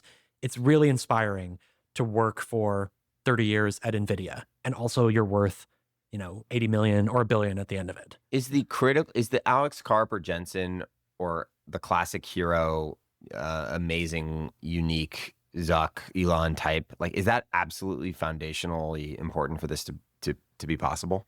Well, I think that the cultures and institutions have a way of shaping the leaders, sometimes in an unexpected way. I'm not sure if people would have picked Noyce out of a crowd to be like one of the great leaders. Yeah. I'm not sure that that would be the case either with Elon or Karp. Elon is like extremely autistic, extremely technical. Like, is he going to be like the person to like do the ride of the Rohirrim with like tens of thousands of engineers to work on the most difficult problems ever? Yeah. Like, let's launch a rocket and let's have it do a backflip or land on a drone boat. Yes. And so I don't think that these things are like set from the beginning. Daniel Ek made this point a few years ago. It was something I read. He's like, what if Mark Zuckerberg became Mark Zuckerberg by way of building Facebook? Yeah. Like, it's the causality's in the other direction. Just study his behavior as an undergraduate at Harvard, and then like ask yourself, like, is this like a person who's going to be like a chief executive officer? Like, nothing's set in stone. People change. There's some quality that they have. It's just like a mojo, though. It's not a, you know, they've had it from the beginning. Yes. They change, obviously. At the very least, what you're capturing in that is a founder orientation. And I guess the root question I was going to ask is like, how do we export more of this? Clearly, people are thinking about exporting this to government. Yeah. Whether it be explicitly Doge or other things. You even referenced somewhere, I think you were talking about Kodak in the Brian Schimpf article, the CEO of Vanderroll. He said like they forget how to do the basics. Yeah. What does it look like for some of this cultural Silicon Valley engineering culture to actually get exported if you can't? There's no new founder in the government. There's no new founder of Kodak or big dumb slow company. How does it like? People even say Satya Nadella refounded Microsoft, and that's when it's enabled him to be so effective. Yeah, I mean, you could maybe say that like Microsoft is a bit of a Theseus's ship that's been rebuilt. Yeah. What are they still doing that they were doing back then? It's like, okay, they still make some, you know, they make Windows. They make Excel. They make Excel. Excel is probably like the through line. And then it's like they have the cloud business, you know. They did the foray into phones. It totally blew up. It didn't work at all. By leaving that, the joke ended up being on Apple because Microsoft built this other huge business that Apple wasn't even paying attention to. So the point about like a Kodak or why government is different from Silicon Valley and why some of the Silicon Valley people misapprehend how the government works is actually related to this idea of an engineering culture and of a sort of concrete things are easier to prove or disprove. Yes. Its results. And so just look at the data. So it sort of is tied in also with the idea of the frontier, where you're really testing out whether things are or are not working. Joe Lonsdale and I have written about the sort of this conception of the frontier in American history, trying to connect, and maybe some people will be skeptical of this connection, but I'll try to persuade them, of literal cowboy culture and this sort of spirit of technological experimentation. So on the old frontier, you know, if you don't have your wits about you, you get shot, you get scalped, you get eaten by hyenas. There are lots of things that happen. And so that's like a point that people who are adventurers, if they survive, they turn out stronger on the other end. And the ideas that they're sort of proving out on the frontier tend to be very resilient, tend to be very long lasting. They tend to be people or ideas that can like solve new types of problems. And so, you know, maybe there's a connection between the fact that California is this like Pacific frontier. It's over the mountains. There's these valleys. There's this coast. It's the energy of the West. It has the energy of the West. And then the other idea that Joe and I talk about is that the opposite of the frontier is the core. And so in any sort of empire or civilization, you have a core and a frontier. And it's a dialectic. They're both very important. You need the core to set the laws and give cohesiveness and unity. And you need the frontier to push Almost like things. pace layers. Like the fashion and the culture or the nature layers. Yeah. And, you know, it's a dialectic and they need to remain in balance. And a country or a civilization or some sort of other organization can drift a little bit more toward the frontier, which is basically like the United States from, let's call it 1789, when Washington becomes president, all the way until like 1861 when the Civil War starts. It's just like expand. And then it was like a little too frontiery. Yep. And then we forgot all the, oh shit, like the core's on fire, Civil War, etc. I think one of the arguments that we'd say right now is that America has been a little too heavy on the core. Washington, D.C. is now the richest place in the universe. Like the suburbs of Washington are the wealthiest place in the world. It's like the craziest thing. You have all these laws piling up, all these federal employees, all this bureaucracy. And like that is clearly not being like battle tested like things are at the frontier. There's no possible way for there to be like a natural way for government programs to go away. Like, yeah, there's no natural churn. Yeah, where's the natural churn? They're not forced to fight for their survival. Now, there are some things that are different, obviously.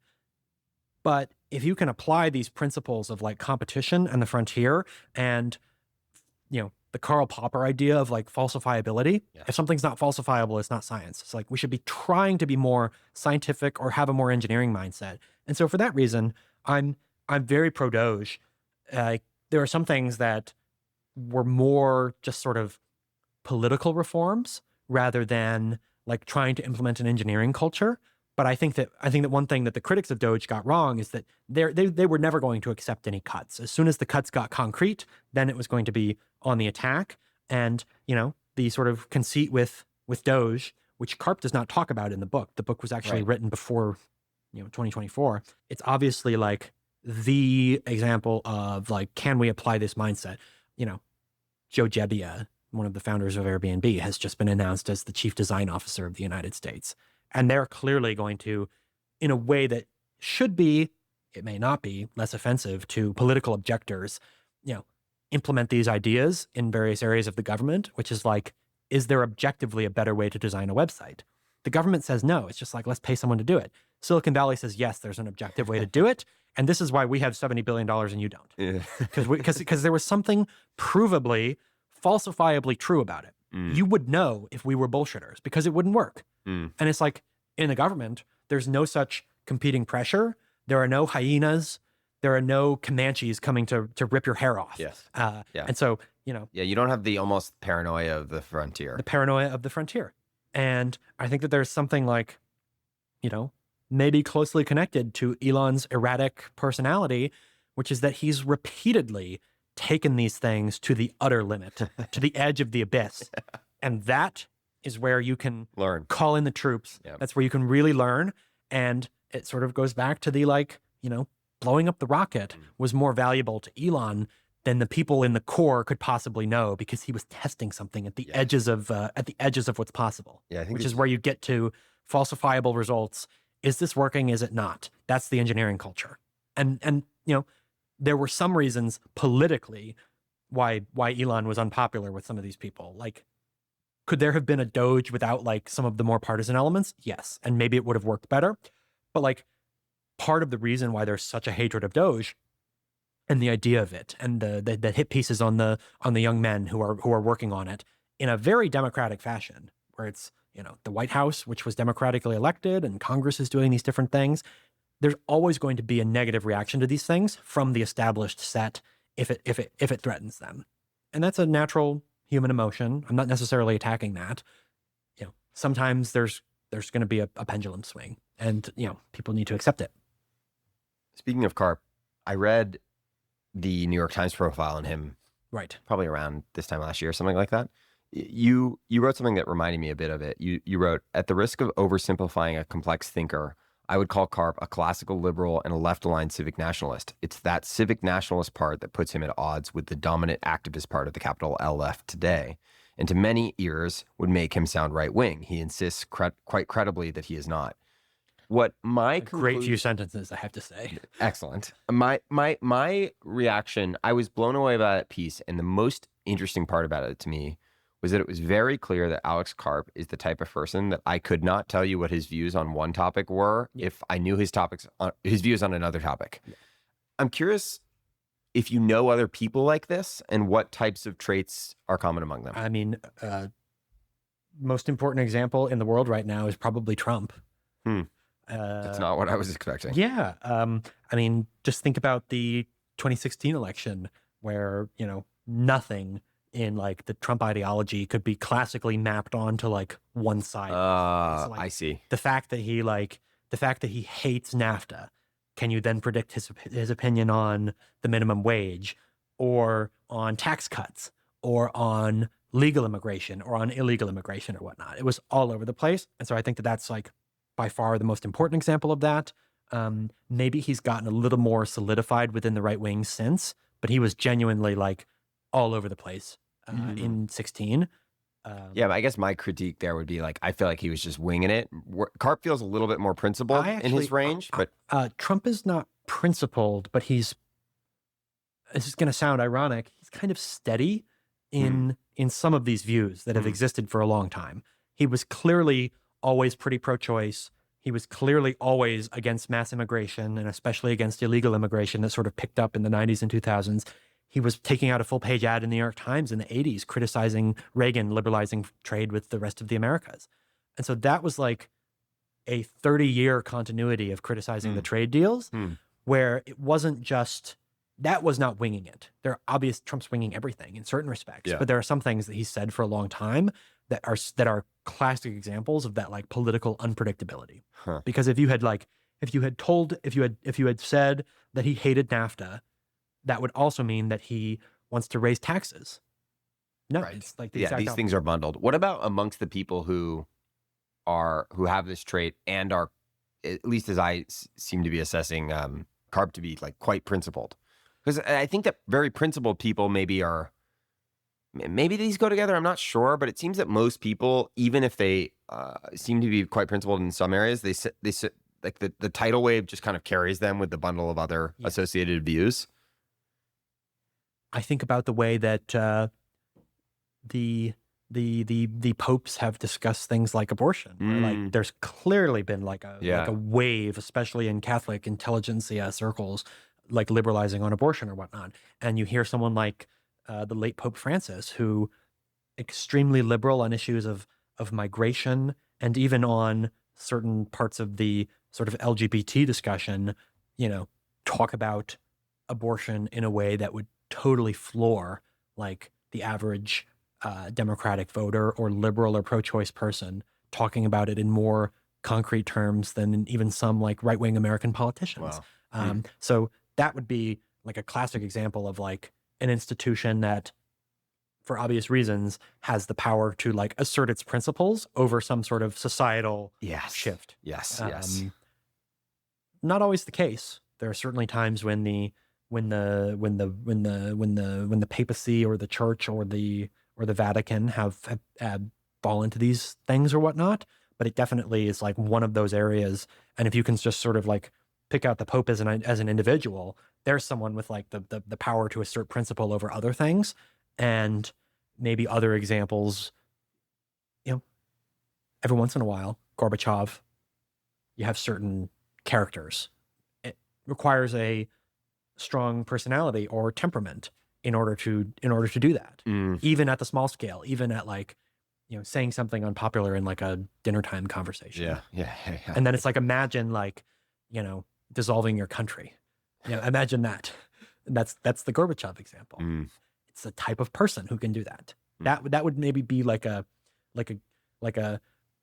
support of the idea that like there was always something in like a Zuckerberg or like a Musk or whatnot, this like action-oriented thing. It's just that it might not reveal itself until the right time. Or it's getting amplified to an extreme degree with or it only came out because of that necessity or whatnot. Yeah. Like, Jimmy Carter could have stayed a peanut farmer. He managed to become the president. Like, what is that like turned it on? Yeah. Wow, it's a really interesting question. You brought up Gorbachev. I wanted to ask a couple questions about capitalism. Yeah. Which I would say you are a big advocate of, to say the least. This is you. For me, my basic definition of capitalism, the one rule of capitalism, you're not allowed to kill your counterparty. And I think that this is the one thing that distinguishes it from all the other systems. And what capitalism, by saying the one rule is you can't kill your counterparty, you have to negotiate. Yeah. Why is this such an important idea? Well, mostly to avoid mass killing. That's the... I happen to love this definition. I think it's one of the better things I've never come across that it I've before. come out. I think you said that on Jim's podcast. I think it was. So I should write it down at some point because, for millennia, if I want this other thing that you have, it's just like I go and kill and rape and pillage the village or whatnot. This is like the way to advance your station in warring societies or whatnot. And this is not to always defend like everything that happens in a certain system, which is usually what like the capital L left, meaning like the hardcore activist types, want to make the argument about. Like, do you defend every single thing that happens? Do you defend insurance companies denying claims? Yep. And it's like, yes, because I would much rather have that than the commissar deciding like, I'm going to kill you. Then the insurance company has to negotiate over it. They had to agree with you in advance about how this was going to play out. And if you disagree with them, then you can go to a court. And while a court is not like expressly part of capitalism, in practice it is. Yeah. It's like capitalism can only emerge in a system where you can go to a judge. Yes. Think about like Hong Kong. Like all the judges in Hong Kong were trained in British style law schools. They all knew that like even if like someone's pressuring you to do something, you have to rule according to the law. And that's like a blessing that people take for granted. So in capitalism, it's like, you get to negotiate with the insurance company up front. In a system where there's no such negotiation, it's just, it's everything that eventually leads toward murder. It's the sort of derivatives of it. So it's like, if we, have a dispute with this other group of people, we go to war. And if I don't like the price of your object that you're selling or good, we just threaten you. And it is a intentional simplification. You don't pay me back, I'm going to kill you. You don't pay me back, I'm going to kill you. It is an intentional simplification to say that like the one rule of capitalism is I'm not allowed to kill you, but that's ultimately what it comes down to. Because if you believe that people are free to negotiate, then you have right there the reason why it's bad to murder is because you can negotiate. If you don't have to negotiate, it's like if that person is just wrong, then like obviously there's a third option. Yeah, it's like obviously if someone is like trying to like vote against communism, like if you don't have to negotiate with them, then of course you have to kill them because otherwise they're going to kill you. The last circle of this is there's always inherent suspicion of like people making agreements with one another. And this is one of the things that like the capitalists always have to defend. The like most devastating examples are like the person making the deal with the insurance company or whatnot, or loans, banks and whatnot. Yes. And with a bank, like, just think about it. Like they have to negotiate with you. They have to like establish this rate or whatnot. Whereas like you have like some like Irish mafia bookie, it's like you get in debt to him. He kills you if you don't pay him back. And that is like the logic of all these non-capitalist systems, is that violence can ultimately be an answer, whether it's expelling people from the country, putting them in concentration camps like they do in North Korea, taking away their liberty, taking away their right to make money on something. You must lose money on this. It's like, sometimes it's metaphorical killing. they're all, yeah. I mean, like, I don't particularly care, to argue with someone about whether the like Great Leap Forward was mass murder. I think when there are like X people alive here and then like X minus 50 million people alive 10 years later because of what you did, like, I'm not here to argue about the definition. There can be like degrees of killing, and the other, the system that we call socialism or Marxism or communism tends to, especially in the last century, result in quite a lot of it. You have an excellent piece on the grocery store and Gorbachev in defending capitalism. A few lines from that I like. Deciding that the basics like this might have actually been from somewhere else, but you say deciding that the basics like food and energy shouldn't be profitable is a certain recipe for a shortage of those basics, which is great. Some people are still very offended by the idea of people making decisions, which I think is wrapped up in a lot of what you just said. There's a lot more I could read. I think the root question I have is, I'd love to do a brief comment on that. Please, like a please, sentence. yeah. So there's this idea that like, okay, if you're like a luxury car salesman, you should be able to make money on that. But for fundamentals that matter to people, let's not make money on those. Let's just do them as charities or whatnot. That is the thing that is the most wrong. If anything, my ideal world would be to have higher margins on grocery stores and higher luxury taxes on like Mercedes sales or whatnot. Because you need to be more capitalistic. You need to be brutally capitalistic and brutally sort of orthodox about capitalism in the areas where it's like the least popular. Generators after a hurricane. Like, think of it. It's like, it's considered the worst thing ever if you like raise the price of a generator during a hurricane. And it's like, let markets do what they're good at. Let markets do what they're good at. And one of my favorite pieces ever, I'll, pitch a friend's writing here, Leo Leibovitz, editor at Tablet. He wrote a piece in First Things, a magazine called A More Perfect Mediocrity. And he's sort of painting this picture of America as this sort of fundamentally average place. And the anecdote that he gives is that he's driving with his wife in Italy. They're looking for caffeine. It's the middle of the night. And like, they can't find anything, miles and miles. And then like 30 minutes later, they finally find a place on the side of the highway. It's like 1 a.m. and they have the best espresso of their lives. In America, on highways where I grew up, every few miles, you have a 24-hour gas station with like pretty bad black coffee, but it'll get you caffeinated. It's open 24 hours a day. And it's like, the fact that we have that is because we were willing to embrace the idea that people should be free to make decisions about price and that you should be able to make money on a black coffee at midnight in Iowa or whatnot. There's a price someone will pay. That you should be able to make money on gas. Exactly. And so it's like, the easy position is like, yes, we're going to make money selling expensive things and have this sort of capitalism, but we're not going to have like profitable grocery stores. And this is Elizabeth Warren. This is Elizabeth Warren telling Kroger that they need to eliminate their cash margin because they're doing greedflation or whatnot. And so that is what I'm identifying as a degree of murder. She is legitimizing the idea that you shouldn't be able to make money on helping people. And this is the worst of all worlds, because that's the sort of idea that like, okay, you can make money, on stupid stuff, but not on helping people. And so the whole idea with this definition of capitalism that you have to negotiate with people instead of kill them is that like, you're allowed to make money on helping them. And the question should be like, how much money are you going to pay? How much is this person going to make? And markets and competition are what drive down prices and make these goods more accessible to all, which is why, you have power lines all over the US. It's because the person putting the power was allowed to make money on it. And it's why you have these gas stations all over the place where someone who's hungry or cold in the middle of the night can get coffee and hot food. It's because the person's allowed to make money on it. The like logical conclusion of you are not allowed to make money on this is ultimately, I'm allowed to kill you. Because if you're not allowed to make money on it, there's only one way that we can stop you in the end if you keep trying. And it's murder. And so that is why it's important. Not to mention, in an intermediary step there is just like, you don't get this. A bunch of preferences will not be served by the government or by some non-market feature if you don't have this, right? Yeah. And the opportunity cost of that is so significant. And it's what you see happen in these sort of lethargic socialistic societies, North Korea being like one of the most acute examples. With all of that said, at risk of maybe the very paternalism you just spent a bunch of time criticizing, right? There's a view that says sort of like capitalism is very good at giving people exactly what they want, which in part is part of what you just said.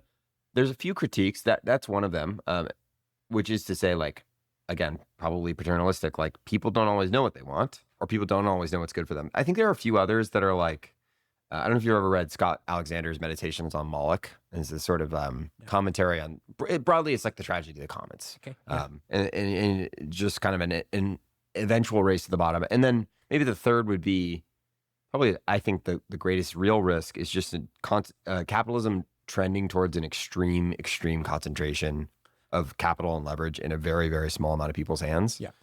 So that third one, I think, is by far the least true of all, and that I am most interested in contesting. Okay. And I'll go back to an event that we've discussed a few times, which is the 2016 election. These alleged one-way trends are never true, and the concentration of wealth never persists. And even so, it doesn't provide the leverage that people think it does. Hillary Clinton outspent Donald Trump by a factor of 10 to 1 in the election. The peasants revolted, the American people revolted, whatever you want to call it. There are always balancing mechanisms. And the idea of this sort of extreme inequality, it really is true in the like classical libertarian sense that in order to pursue the level of equality that the Marxists or even the people who are earnestly concerned about equality are seeking, you have to suppress things that are good. And so the alleged remedies are always worse. And the American system, where Elon Musk is worth $450 billion as of today, I think, is like by far more equal than the system that would violently take away his money, that would confiscate it. And, you know, there are too many societies to count where this experiment is played out. It's more about technological leverage than purely capital leverage, although I think... But I don't know what that even means, technological leverage. Like, you know, I have the same iPhone as people that make a lot less than I do, and I have the same iPhone as people who are worth billions or tens of billions of dollars. Clearly, technology is like one of the least relevant categories for like this concentration or ossification. What about Sam Altman's control over... There's certainly a possible world. I think you could make a strong case it's going to go the other way. But there's a possible world where a very small amount of people are going to have access to a technology that could basically like end the world. Yeah. It's a little bit more like a corporation or an individual having a nuke. No, I love this. This goes back to my sort of tongue-in-cheek point. Now I'll take it more seriously. The FBI director is definitely more powerful than like the AGI CEO. You literally just go arrest the bastard. Like you just do. And again, it's like, I'm sort of half joking, but I just don't worry about these things because I know that if the suggestion is that we're going to do like forced equality instead, that clearly presents a much more harmful opportunity for like the corrupt concentration of power. That's how you get Stalin. That's how you get Kim Jong-un. That's how you get Franco. It's like, if it's based on like singling out enemies, cutting the tall trees, it's like, that's the type of logic that, again, it's like, it's just murderous or whatnot. The technological leverage, I mean, it sort of reminds me of what the like Obama people were saying in 2014, which is that like Obama was the first candidate to get on social media. He did it super well. They were using Facebook to mobilize. He wins 365 electoral votes the first time and a little bit less the second time. And again, who comes knocking in 2016? Who's like, I'm tweeting now. That was Trump. So the best social media. These things are not ever set in stone. And it is only if people believe that like classes are stagnant that they can accept the logic of Marx, basically, which is that like this group is the same over this period of time. This group is the same over this period of time, which is how you could get to the idea that like the peasants or the poor are going to revolt against like the rich or whatnot. One of the reasons why it's very clear that like socialism never came to America is because of the social mobility and because the poor or the working class or the affluent are like a constantly changing group. And that is like the beauty of... And there's, by the way, I found, back to the beginning of your conversation, there's a foundational myth that is internalized in basically everyone here that there's nobody better than me. Yeah. People are very distrustful. And I mean, you know, Elon, bless his heart, he tried to spend like millions and millions of dollars in this like local Wisconsin election, and it had zero effect. It did not work at all. People way overestimate their leverage. Huh. Or they will overestimate other people's leverage in order to justify taking away their liberties or Yeah, whatnot. yeah, So like one of the most sort of infamous recent Supreme Court cases of the last 20 years was the Citizens United case, where the Supreme Court ruled that you could not restrict the ability of individuals or corporations to spend on political advertising, on their own, with their own money. And that's like a super scary thing because there's all this money.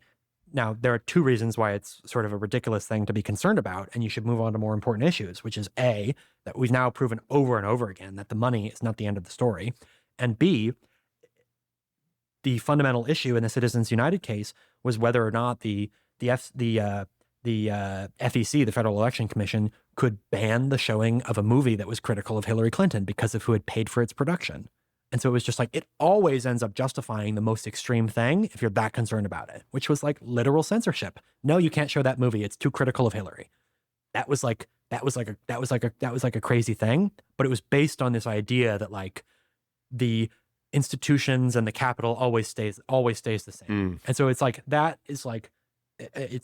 mean, I've probably said it 20 times now. It's the most false thing that has to be constantly disproved because it's like one of the most common fallacies that underlie all the disastrous ideas. It's just this time it's different. This time it's different.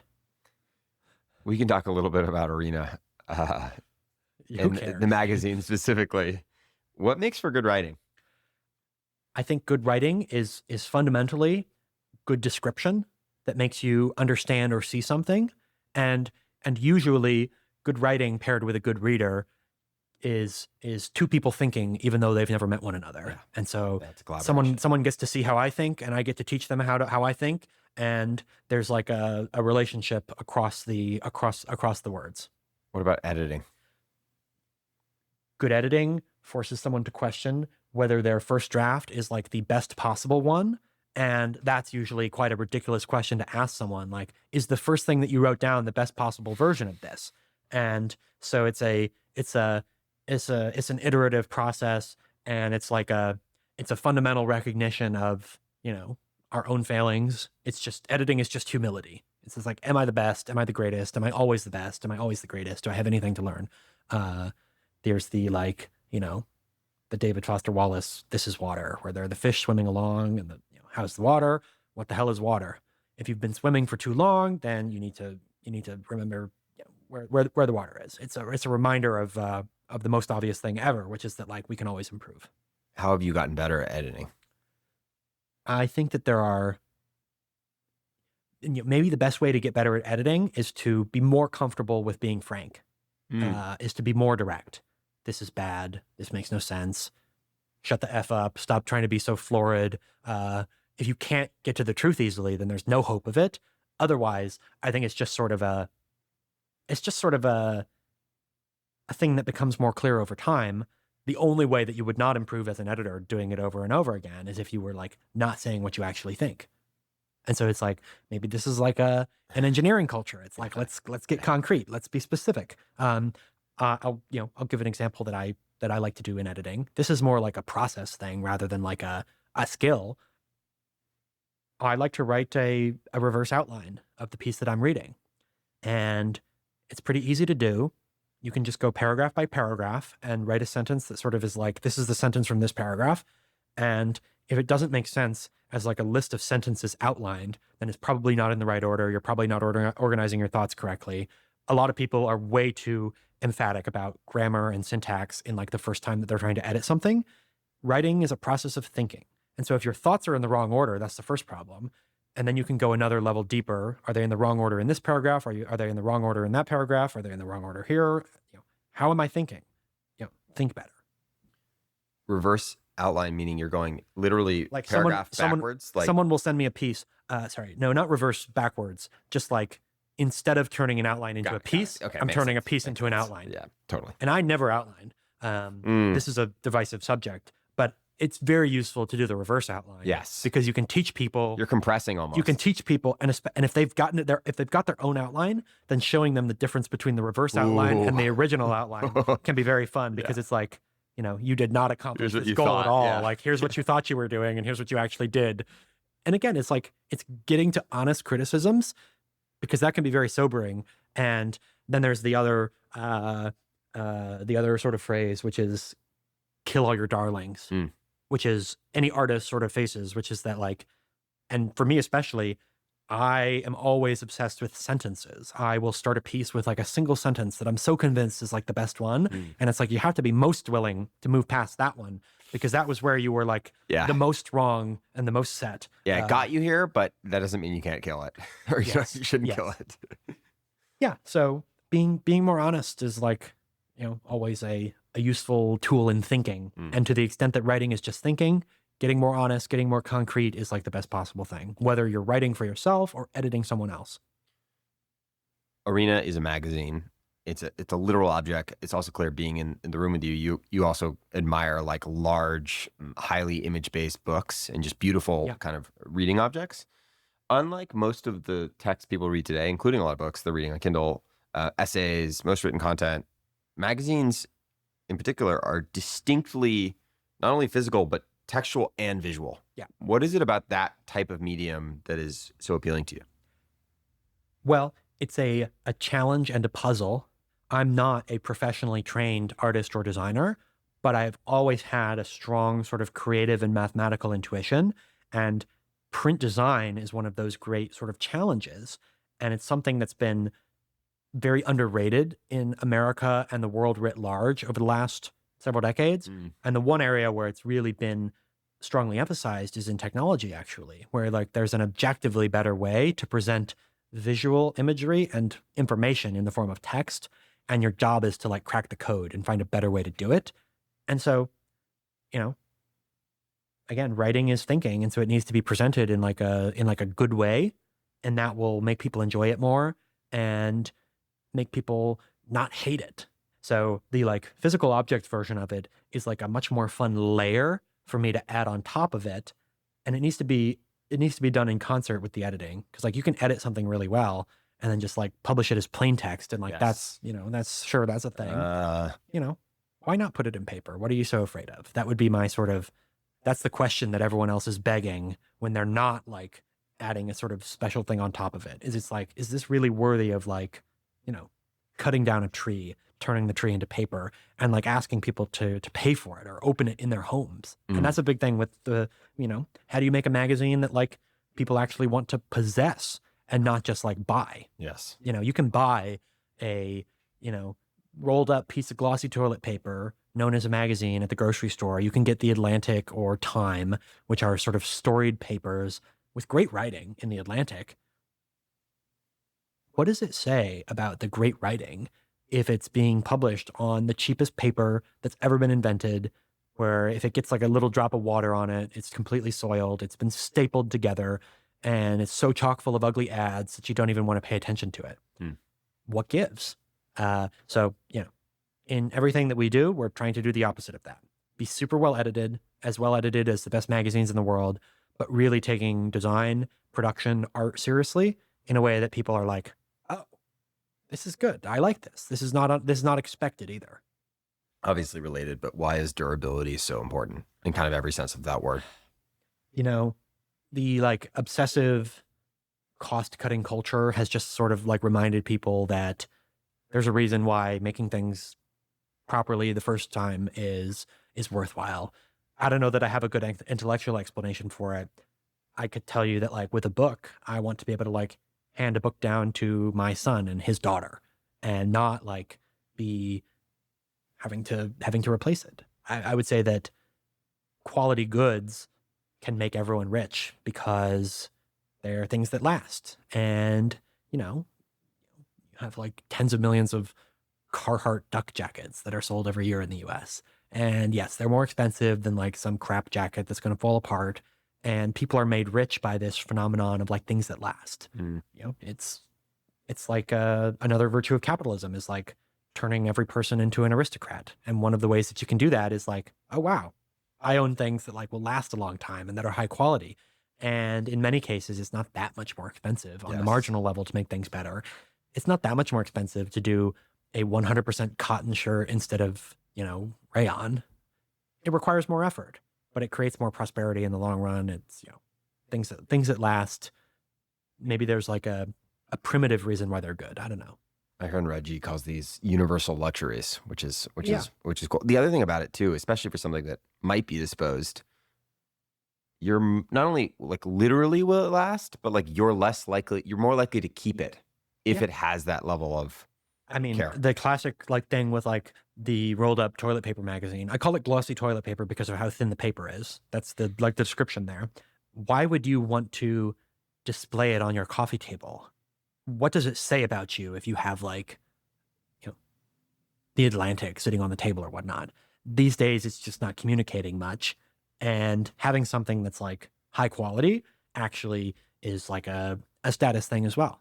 And everyone should be proud of like the things that they're consuming, engaging with, participating in intellectually. And that's just rarer these days. Are there any magazines or other types of kind of like visual heavy books that were really influential to you? I used to love getting like Popular Mechanics when I was a kid, and all the like mechanical children's books or whatnot. But I would say that I just became like a book obsessive at one point, and my dad used to join these book of the month clubs in the mail, and he would like dine and ditch them basically, where you sign up, you get the books in the mail, and then you don't do anything. And so he'd have all these books, almost none of which he was reading, World War II and Catherine the Great and Russia and ancient civilizations or whatnot, to fill the bookshelves, because it was like, it was considered good without explanation that you have all these things or whatnot. So I would say that that is very influential to me, is the idea of like beautiful objects like that. And the thing that I really dislike is just seeing the low quality all over the place. Yeah. Because it sort of represents, this trend, I guess, to cheapify things that ultimately makes people not like them in the first place. Like, you're less likely to be attached to like an ugly book. You might find a love for books if you are introduced to beautiful books. What does success look like for Arena on a, let's say, 5 year scale or timeline? A nicely profitable media enterprise that can, make a lot of money and make it possible to do this type of creative work long into the future, to pay for writing and pay for art and make beautiful things and make money on it. I don't know that I have a good answer on like a civilizational scale. I think that sort of one of those, the score takes care of itself things, where if you just do things well, the positive effects are borne by the people that we're affecting. It's not necessarily going to be like direct things that we do. We had a grandmother write into the magazine shortly after the second issue went out, and she wanted to buy 4 copies of the magazine for her grandsons before they went off to college. And she's 86 in North Carolina, and said, I'm probably not going to be around a lot longer, but I want them to know the sort of example of entrepreneurship. Could I have given you like an intellectual answer that was going to predict something like that? No. And so we focus on what we know, which is how to create the beautiful things, how to do the discussions that we want, how to do the things that we know well, and other people will pick up the torch for us. Is there anyone or anything you would be particularly excited to profile? We want to document all the sort of levels of the great American story of entrepreneurship. There's obviously a list, but the truth is that part of the great fun is doing this at the like very high levels and sort of quote unquote very low levels. In reality, it's more like the underappreciated levels, and there's no sort of white whale that we're chasing. There's actually so much around us that we can't keep up. I have a grab bag of a few questions before we wrap up. Please. Actually, maybe since you just mentioned it, it's a slightly different idea, but I think it connects.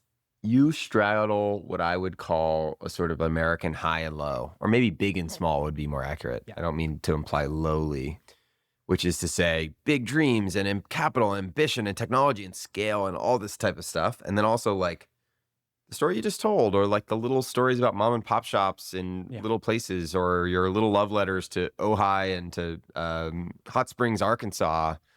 Yeah. How do those coexist for you? How could they not? I'm an American, and the biggest result of like getting out of a bubble is to realize that like to become a person that only sees like the bigger important things and not the little things around you is the peak of ignorance. Maybe it's like an antisocial streak that I have where I am not like as interested in like big social circles, where I like random places and what have been called blue highways, the sort of unexpected roads. It's a personal fascination. And some of my favorite authors, maybe you could say this, is like talking about the quotidian things in life, the everyday. Steinbeck, Tom Wolfe. The truth is that you see the big stories in all of the little ones if you look, and you'd probably end up like missing out on some great stories if you're not paying attention at both levels.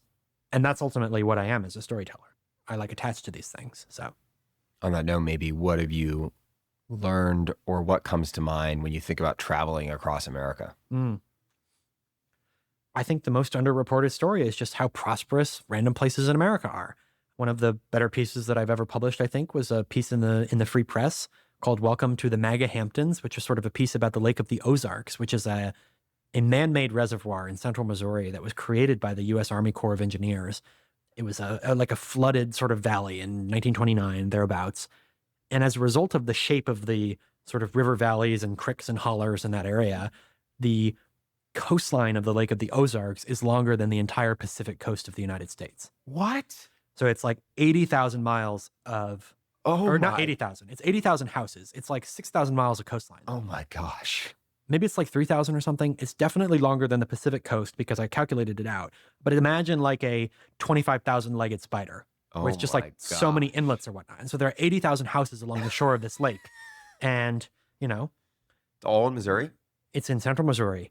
And it's like halfway between Kansas City and St. Louis. Like right Columbia-ish or south? It's like half hour from Columbia. Okay. It is like the place where like the Midwestern elites go. And you've never heard of these people. They're car dealers and electricians or whatnot. And they have these lake houses and boats, and they don't care at all what like the rest of the country thinks of them or whatnot. They're affluent. And so I called it the MAGA Hamptons because it's like they're voting for Trump and doing Trump boat parades. And it's like, think about what a Trump boat parade is. It means that there are these people that are all in one place and they all own expensive boats in order to do a boat parade. And so it's like, that is like the most underreported story, and that I'm constantly finding. I mean, people have variously called it mass affluence, or whatever you want to call it. That's like always hilarious to me, is to find the sort of local maxima in these places, right, so to speak. Yeah. And what's funny to me about him in some instances is just like the joy of telling people about places that they had never heard of before, and listening to like New Yorkers and New Englanders read about the Lake of the Ozarks. It's like, oh my gosh, it's like, I know all of this stuff that you don't. And I like that. Or you learned from Joe Lonsdale. I definitely did not have like a very entrepreneurial sense about me when I started working with Joe. And I think that the like baseline case is that I probably would have never started a media company or learned how to hire and manage people or whatnot. And seeing Joe approach every problem through that lens of like, how do we do this in like a virtuous, profitable way where we're going to like employ people and elevate them and figure out how to solve it better than other people, is an unavoidable conclusion. You have I think it's a piece, I can't remember when, about the Sri Lankan agriculture. Right. There's a line at the end where you say, the bottom line is that modern agronomy works. Are there ways to improve it? Are there negative environmental effects that we should address? What about unethical practices by agricultural corporations? Yes, on all accounts. But at a basic level, criticisms of modern agriculture are only possible in a country saturated with food. It is our material luxury in countries like this one, created by the extreme efficiency of our agricultural practices, that provides some of our most opinionated citizens with the requisite free time and sustenance to spend all day complaining about food systems. Oh my gosh. Obviously a little tongue in cheek. My question is, I hadn't read that like paragraph in a while. It's like, this is great. My question is, we are moving, maybe your pendulum theory is true about truly everything, but it seems that we're moving towards a world of more and more abundance. In that world, we will have the luxury to criticize the sources of that abundance. Yeah. What guidance do you have for that? Well, that's why the pendulum theory really is true, is because all these critics are winning in certain places, and like they almost ran out of rice in Sri Lanka. Like it's not at all a march toward toward the same thing over and over again. But this sort of goes back to the idea of like the activists that I was confronting at Stanford who were promoting this woman who wants to go back to the land and have people farm by hand.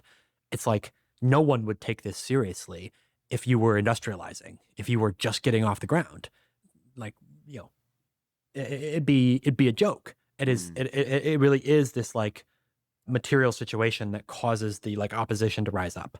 Like the only reason why they have any air is because of this other thing. So I think that it tends to be a pretty strong trend, but like, you know, populations are going to start to go down. There's going to be some like zero-sum games that various countries are playing. There's not worldwide progress on these areas. They have to be constantly protected. Think of it like the Sri Lanka example. I don't think, you know, maybe I'll go back like 20 years when Zimbabwe is sort of forming as this country in the 80s. There's a great article about this in The Atlantic, actually, by Samantha Power, who was President Obama's ambassador to the United Nations and President Biden's head of USAID, which is the aid agency that Doge has sort of dismantled, and the State Department. So she wrote an article about how Rhodesia, when the sort of white population stopped ruling Rhodesia and it became Zimbabwe, they had still the most prosperous sort of agricultural economy in Africa.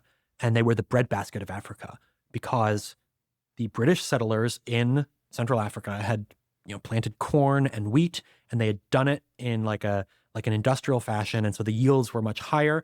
And this was like a massively positive thing for the rest of Africa because they were this breadbasket. And Mugabe, the communist leader of the sort of black nationalists in Zimbabwe, starts confiscating the white farms one by one. And it went from being the like breadbasket of Africa to like one of the most dependent countries on agricultural imports in the world. And that's like a very acute example. But the reason why it's important to talk about the acute examples, whether it's Zimbabwe, North Korea, Venezuela, where it used to be the richest country in the Americas, except the United States, and now they're eating rats and it's crazy, is because, you know, sanity, progress, civilization, order, capitalism are all so fragile that they have to be constantly defended from these new heresies and ideologies that, again, only exist because of the material abundance that have been created. Like these professional activists have enough money and time to like constantly agitate against our system because we've empowered them so much. And the anti-agriculture people, you know, there's enough food in Sri Lanka to argue that like maybe we should not do this agricultural thing. And then it's like you totally ruined it. And that one was prevented because of political realism. But in societies where they don't have like an open discussion, like Zimbabwe, it was just like a one-way street to hell.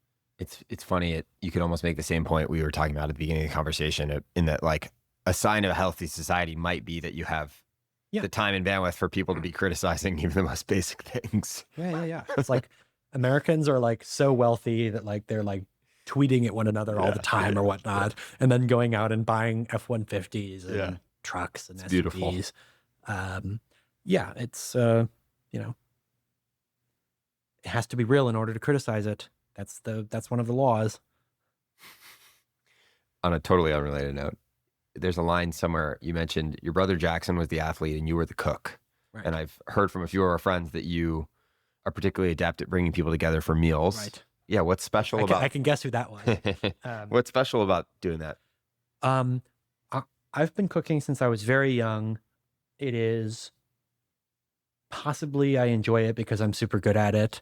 And so it's like an alpha that I have on other people, but it's a good way to bring people together because, you know, breaking bread has historically been a way to converse with people, especially people who are different from yourself. And so that's just one of those things where I don't have a better intellectual answer other than that, like, seems true. Experientially, it's true. That's a good one. And I like flexing on people, I guess. And that's an area where I, you know, I'm not gonna bring them together by playing 6-on-6 basketball or something. I have an excerpt from a very emotional piece you wrote about your brother. I didn't see it at the time, but wanting an expensive camera was Jackson's way of trying to commit himself to something he saw as big and real. This was bigger than competing with me, his brother. It was about his future. I know now that the stupid purchases are a privilege, no, a miracle. I know that behind every stupid purchase is a human being trying and maybe failing to find his way to declare his values to a world that doesn't always listen. In this place, I'm going to, and this is you referring to your farm that you purchased shortly after. In this place, I'm going to build my own world, a world big enough for all my memories. When people ask about it, I'll tell the story of how I learned that dreams shouldn't wait, that there is never as much time as we think, that sometimes making a stupid purchase is the only thing that makes any sense. What can we gain from foolish commitments? Um, it is a half of our brain, and there's a dialectic between like the rational parts and the irrational parts. And if you are too extremist about one or the other, then you don't tend to move forward in interesting ways. And so that's sort of a commentary about understanding the back half of the brain. It's beautiful. My final question. You have, I think this is in one of the letters to America. You ran out of gas. Yeah. And you found yourself with this woman, Glenda, who was saving you. You say, as I sat in her front seat, she complimented my glasses and told me that she had been an optician. I told her that I was thinking of getting rid of my glasses and having laser surgery to correct my vision. Are you nervous? She asked me. I told her that I wasn't. The risk of surgery seems pretty low to me. She grinned and said, no, I meant sitting here with me in my car in the middle of nowhere. I think it's later in that piece. It's a separate excerpt. You say, On the Road, Jack Kerouac asked the question, what is that feeling when you're driving away from people and they recede on the plane till you see their specks dispersing? It's the too huge world vaulting us and it's goodbye.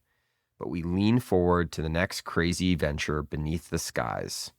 And then I think one last bit. Driving through a place like Hope, Arkansas, is a poignant reminder that America, the Republic and the Empire, is a nation that doesn't need and doesn't have a Rome or London. In the places between places, things are happening. Bill Clinton became president. And love him or hate him, the story of the man from Hope is the one that compels love for America and its promise, and the promise of the places between places. How can places between places feel like home? Well, this was I was telling the story of how I ran out of gas in Arkansas, and that was Glenda, and so I was sitting in the front seat of her car. It is once you go to one of them, it is self-evident that it's Glenda's home, and Glenda had a life in, I forget what the name of that town even was, but Glenda's life was clearly as big as anything, and so only a fool would look at it and say that there's something less there. It's true. There's no there's no opera house. There's no, Anthropic office or something. There are all sorts of ways in which you can tell yourself a story that only one place matters. It just doesn't turn out to be true. And Hope, Arkansas is where Bill Clinton was from. And it's a, tiny little town on the road. Turns out you shouldn't underestimate such places. And there's always new things out there. As for the Kerouac thing, I think what Kerouac was getting at, that I very much feel, is that I spent 6 minutes with this woman, Glenda, in the front seat of her Cadillac while we were waiting for her boyfriend to go get gas to fill up my SUV on the side of the road in the dark forest in Arkansas, late summer night. And it's I almost certain never going to see Glenda again. Obviously, it's always possible, but you go to these next things with literally the image of the people behind you in the mirror. And what Kerouac is getting at is there is a richness in those people that to a person who's not experienced it would seem sort of fanciful, but to me is the most true thing ever. And that's America. Max, thank you. Thank you.